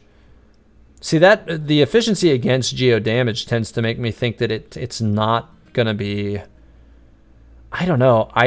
If I had to guess, I would say it probably will not count, and it will have to be the actual elemental shields that you pick up.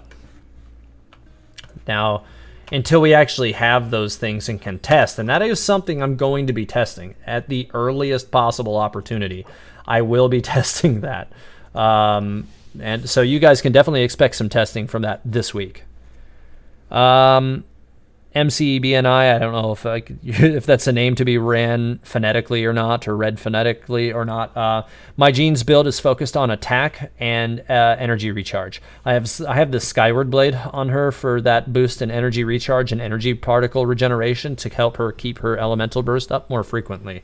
Other than that, I'm pretty much just stacking attack in her primary stats and trying to get, you know, basic like energy recharge, critical hit, and crit damage as well, just to kind of help up her general damage stats. But she's, you know, a secondary character for me, so I'm not really focusing big time on, you know, making her stats, you know, huge. I pretty much just try to push her attack as much as I can to make sure that she's really effective as a healer. That's my main goal with her anyways. Wow, these guys didn't do well. Those guys got melted immediately. Any tips for a good Ningguang build? Star Biomi, you can build Ningguang the same way I've built Mona, and it will still be really effective. Because you're going to be getting a lot of good crit damage out of her normals, and if you set your team up to have good resonance damage situations for Geo, you can then basically expect similar damage results when you pair it up with, you know, using her elemental burst when you have her shield on the field as well. So that's going to be the best way to actually get good damage out of Ningguang, I think. And from my experience, that's what I was able to produce when I messed with it. But I'm anticipating messing with it more soon. Hopefully that won't cancel me. Yes, it did. Damn, that thing just flew right through me and ruined my opportunity. But yeah, so yeah, I would build attack 2-to-1 crit rate, or crit damage to crit rate.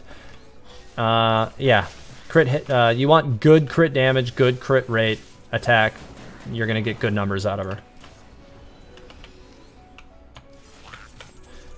As far as artifact set bonuses, that's something I'm gonna be playing with Ningguang soon. But I do think that 2-piece Gladiator and 2-piece Berserker is good for mid-game.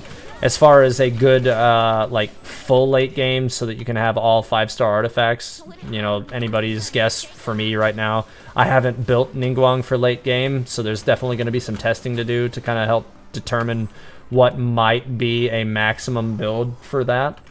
Why can't I discharge this? I keep trying to use my energy that I've gathered, and I can't seem to get rid of it. There it is. It's this little circle over here, that's why. It's one of these.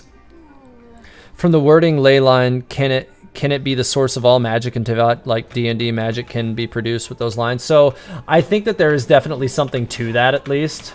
There could be a connection to that for sure.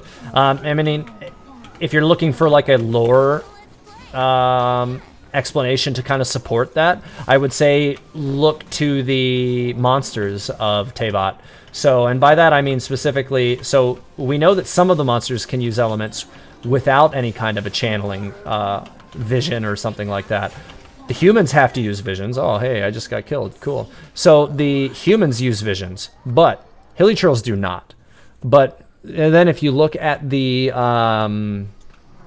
if you look to the Abyss Mages, for instance, the Abyss Mages all use leyline sticks, and that's even the item that they drop when you kill them, is the leyline sticks, but they cannot use the elements or, you know, elemental, you know, magics without holding on to a leyline stick. So they're literally channeling their elemental abilities through, you know, broken off sticks, you know, of the leyline network. So to me, that would definitely lend support to the fact that the leyline network actually is kind of like how, if you think about Full Metal Alchemist, I don't know if you've seen that, or if any of you have seen that, I'd imagine some of you have, but like the main region in Full Metal Alchemist, the like there was like this network of like pipes and tubes that was basically like channeling like the energy of all of the, or built to like kind of like mess with like the energy of the people above or something to allow the region to generate alchemy or alchemical abilities. And you can kind of look at the leyline network as something similar. Like everybody can generate their elemental abilities because of the leyline network. Whether or not there's anything sinister built behind that or not, I couldn't say. It could be. Getting weird enemies towards the latter half of this. That thing better not shoot me all the way over here. Okay, no, we're good. What about the Geo Hilichurls, though? So I want to say all of the Hilichurls can just use magics without a need for anything special. Let's see, going back to... Yeah, that is that. What is it? A nice scent. So it was wine after all. Okay, yeah, so I was just looking at the shot that Axe sent me of that last manga issue that had the vase. I don't know if... I do think that this is the same vase that's inside the wine donnery. The Dawn Winery. I think I just had a stroke, you guys. It's getting late. My brain is starting to go loopy or something. You stop laughing at me down there. Sorry, my wife is laughing at me because I just had a stroke, I guess. Anyways, yeah. I think we can get new weapon types, or do you think that these are enough? So while I do think that we do have enough, I do think it's probable that we're going to see more weapon types in time. I would be more surprised if we don't get more weapon types in the future, to be very honest. Let's see. We do have a little bit more distribution in our weapon types. I'm going to swap back to my Mona for this group since we're only sitting on one other Hydro character at the moment. Like my Venti does plenty of damage to the Elemental Burst, but I want to go back to Mona for this one. Alright, let's try this again. This will be the last one, because I'm going to be pretty much setting up to wrap it up after this one.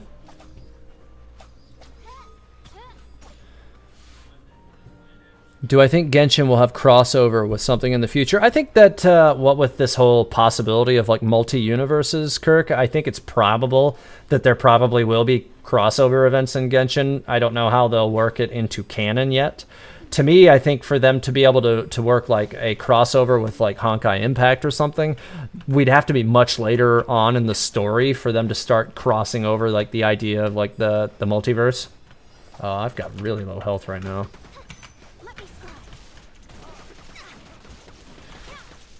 You'd be so down for a whip type weapon and go full Castlevania. Yeah, that could be really cool.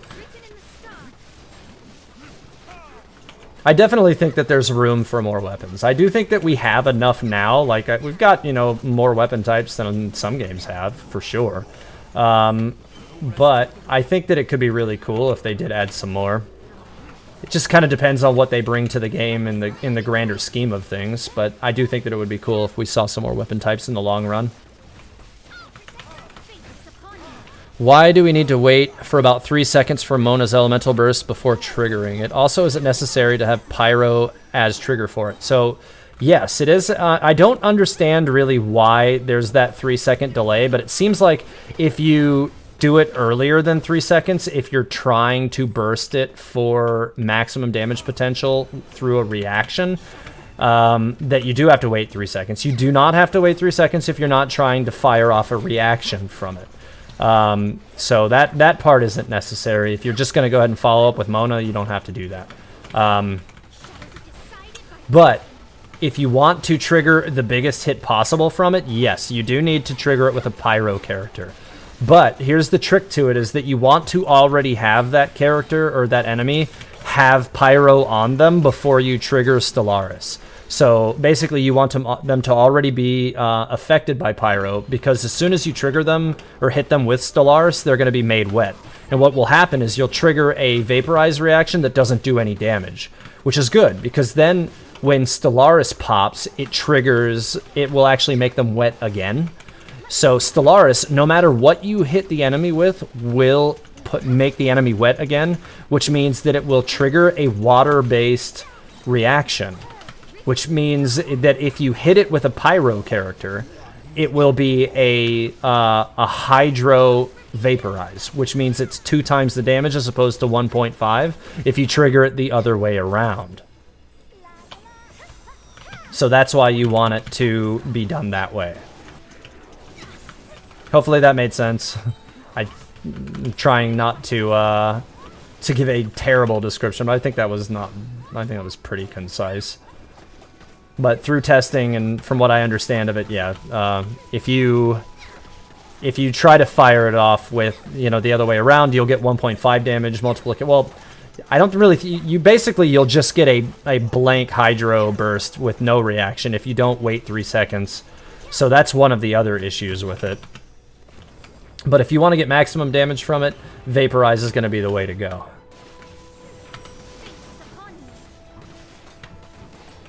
Oh, I gotta get out of the middle of all those. Guns for ranged weapon would be interesting, especially for Catalyst. So, yeah, I think that if they were, you know, maybe it's possible that we could see, you know, some kind of elemental gun users when Snezhnaya as a region is explored. Or if we start seeing playable characters from Snezhnaya in general. I'm gonna try. We gotta lure these guys off this point. It's kind of causing us some issues right now. Maybe if he stays over there, I can actually try to turn this in. Yeah, we should be good. Oh, did I interrupt to that or something? What happened? I don't know what happened there. I must have moved or something. Here, let me just go ahead and lock these guys up in an elemental burst. Do I think double Noblesse, double Petra will be good for Zhongli? It's possible that that could work well for him. Like, this is one of those things, like, I don't want to speculate too much on, like, what will be good, what won't be good. I just want to I'm the kind of person who likes to just do testing and give you a definitive answer instead. And that's what one of my goals is going to be starting this week. As soon as I get him, I'm going to be doing all sorts of craziness to try to see how best to maximize his impact in your party. That's definitely going to be one of my primary goals. What weapon can you use on Mona if you don't have any good gotcha catalyst?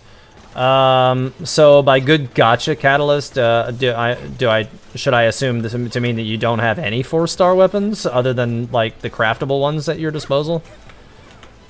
Because that pretty much like locks you into having no other option other than to build your Mona as a support character, because Mapamare would be the only one you'd have at your disposal. And if that's the case, then I mean, it's not really great for Mona, but you can still make it work. She just won't be usable as a primary DPS at that point, is all.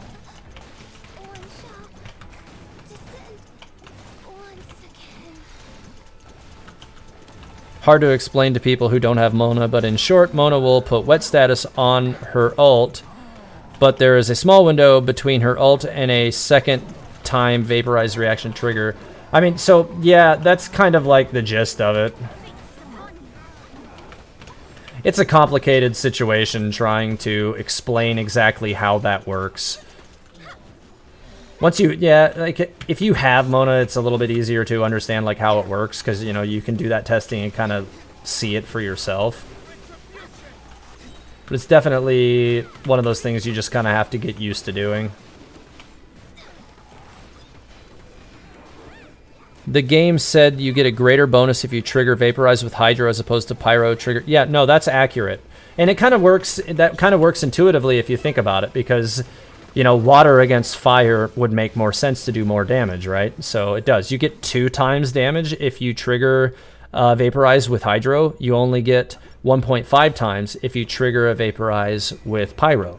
So, and that's actually intuitive with how Mona's Elemental Burst works, because no matter what you hit her Stellaris with, like when you go to actually pop the Stellaris bubble will be calculated based on Mona's stats and be Hydro damage. So what will happen is, if you hit an enemy and make them lit up with Pyro before you hit them with Stellaris, so they'll be on fire, you'll hit them with Stellaris, they'll become wet and generate a 0 damage Vaporize and negate both interactions. But they'll be floating there, or they'll at least be hit with the Dark Omen debuff that will be poppable by the next hit. You wait 3 seconds, and then you hit them with a Pyro ability that will stick them with Pyro, and in the same split second just after they're hit with that Pyro reaction, God, I am stroking out tonight. The burst will actually give you the wet status or the Hydro damage afterwards. So, no, even though they've already been hit by, like you're hitting the character with a different one, like the character that you hit it with will be the setting element, and then Stellaris will pop after the set. So you'll put Pyro on again. So literally the way you set it up is Pyro, Hydro, and then Pyro again, and then that second application of Pyro will pop the Stellaris, which will place Hydro back on the enemy, and it will pop for the 2 times damage. That's actually how that works. That is one of the things that I'm going to fully explain in detail when I do my endgame Mona build guide. I haven't done that yet because I still haven't been able to get a proper 2-piece Noblesse Oblige set bonus. And I already know that it's going to work, but I don't want to actually make a video on it when I haven't put it together. It just seems like short-sighted to make a video on something that I actually don't have myself. Like, yeah, cool, this works, do that.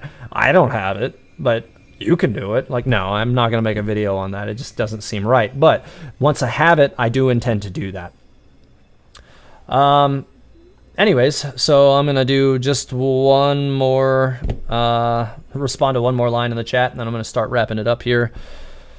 Let's see, you have Barbara and Jean. Who is it better to bring to Spiral Abyss for healer? So, I don't know what AR level you are or what Spiral Abyss level you are in, Astri Rakian, but at the later levels of the Spiral Abyss, you're going to have 2 whole teams. So you will need to start developing a second healer.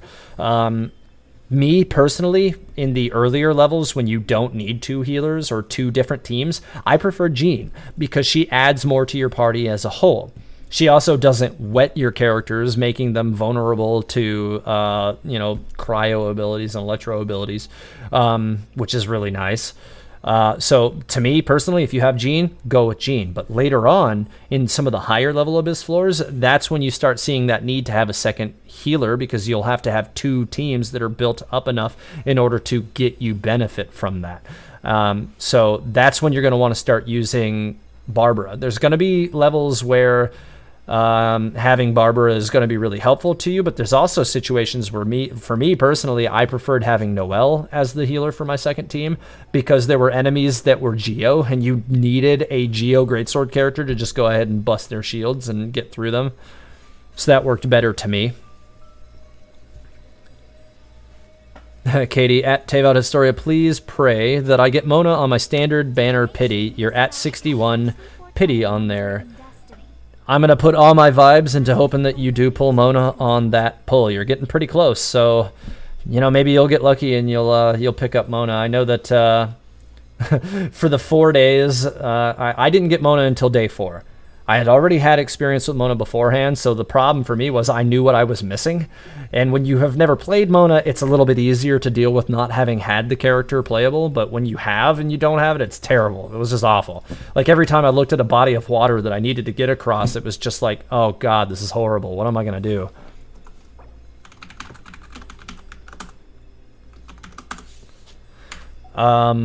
So yeah, best of luck to you on those rolls. Anyways, I am going to go ahead and wrap up the stream for the night, but thanks to all of you who joined the stream tonight. I really do appreciate it. We actually hit a much higher number tonight than we usually do. Concurrent was like pushing at 600 tonight for a while, which was pretty cool. So that's pretty significant growth this week, so I appreciate all of you extra viewers that came in tonight. Thank you very much. And again, like I was saying earlier tonight, to those of you who have not yet joined the Discord, the link is at the top of the stream. There's also a link to the Discord in the description if you missed it, so you can just click on that one and go straight over to it. Make sure to set yourself one of the roles. I also have elemental roles over there that you can pick after you've picked a primary role. And yeah, the community over there is getting close to 1,000 members now, so it's actually gotten pretty big. And I also do, I put out early announcements for some of my videos, so I let you guys know what I'm working on and stuff like that ahead of time as well. Trick, I see what you're doing. I see what you're doing, Trick. You stop it. Anyways, I'm going to go ahead and get out of here for the night. Axe, yes, I do have a Twitter. Just look up Twitter, Teyvat Historia. I don't use it a whole lot, but usually what I do, I will retweet things that Official Genshin Impact puts out. And I also sometimes will tweet like what my current working project is as well. And that's actually one of the things I've been meaning to do more often, is like go ahead and put my current working project, just like I do in Discord, over on my Twitter. So you'll probably see me doing that more as well. Anyways, I'm going to go ahead and get out of here for the night, guys. But thanks for stopping in tonight. Have a great night.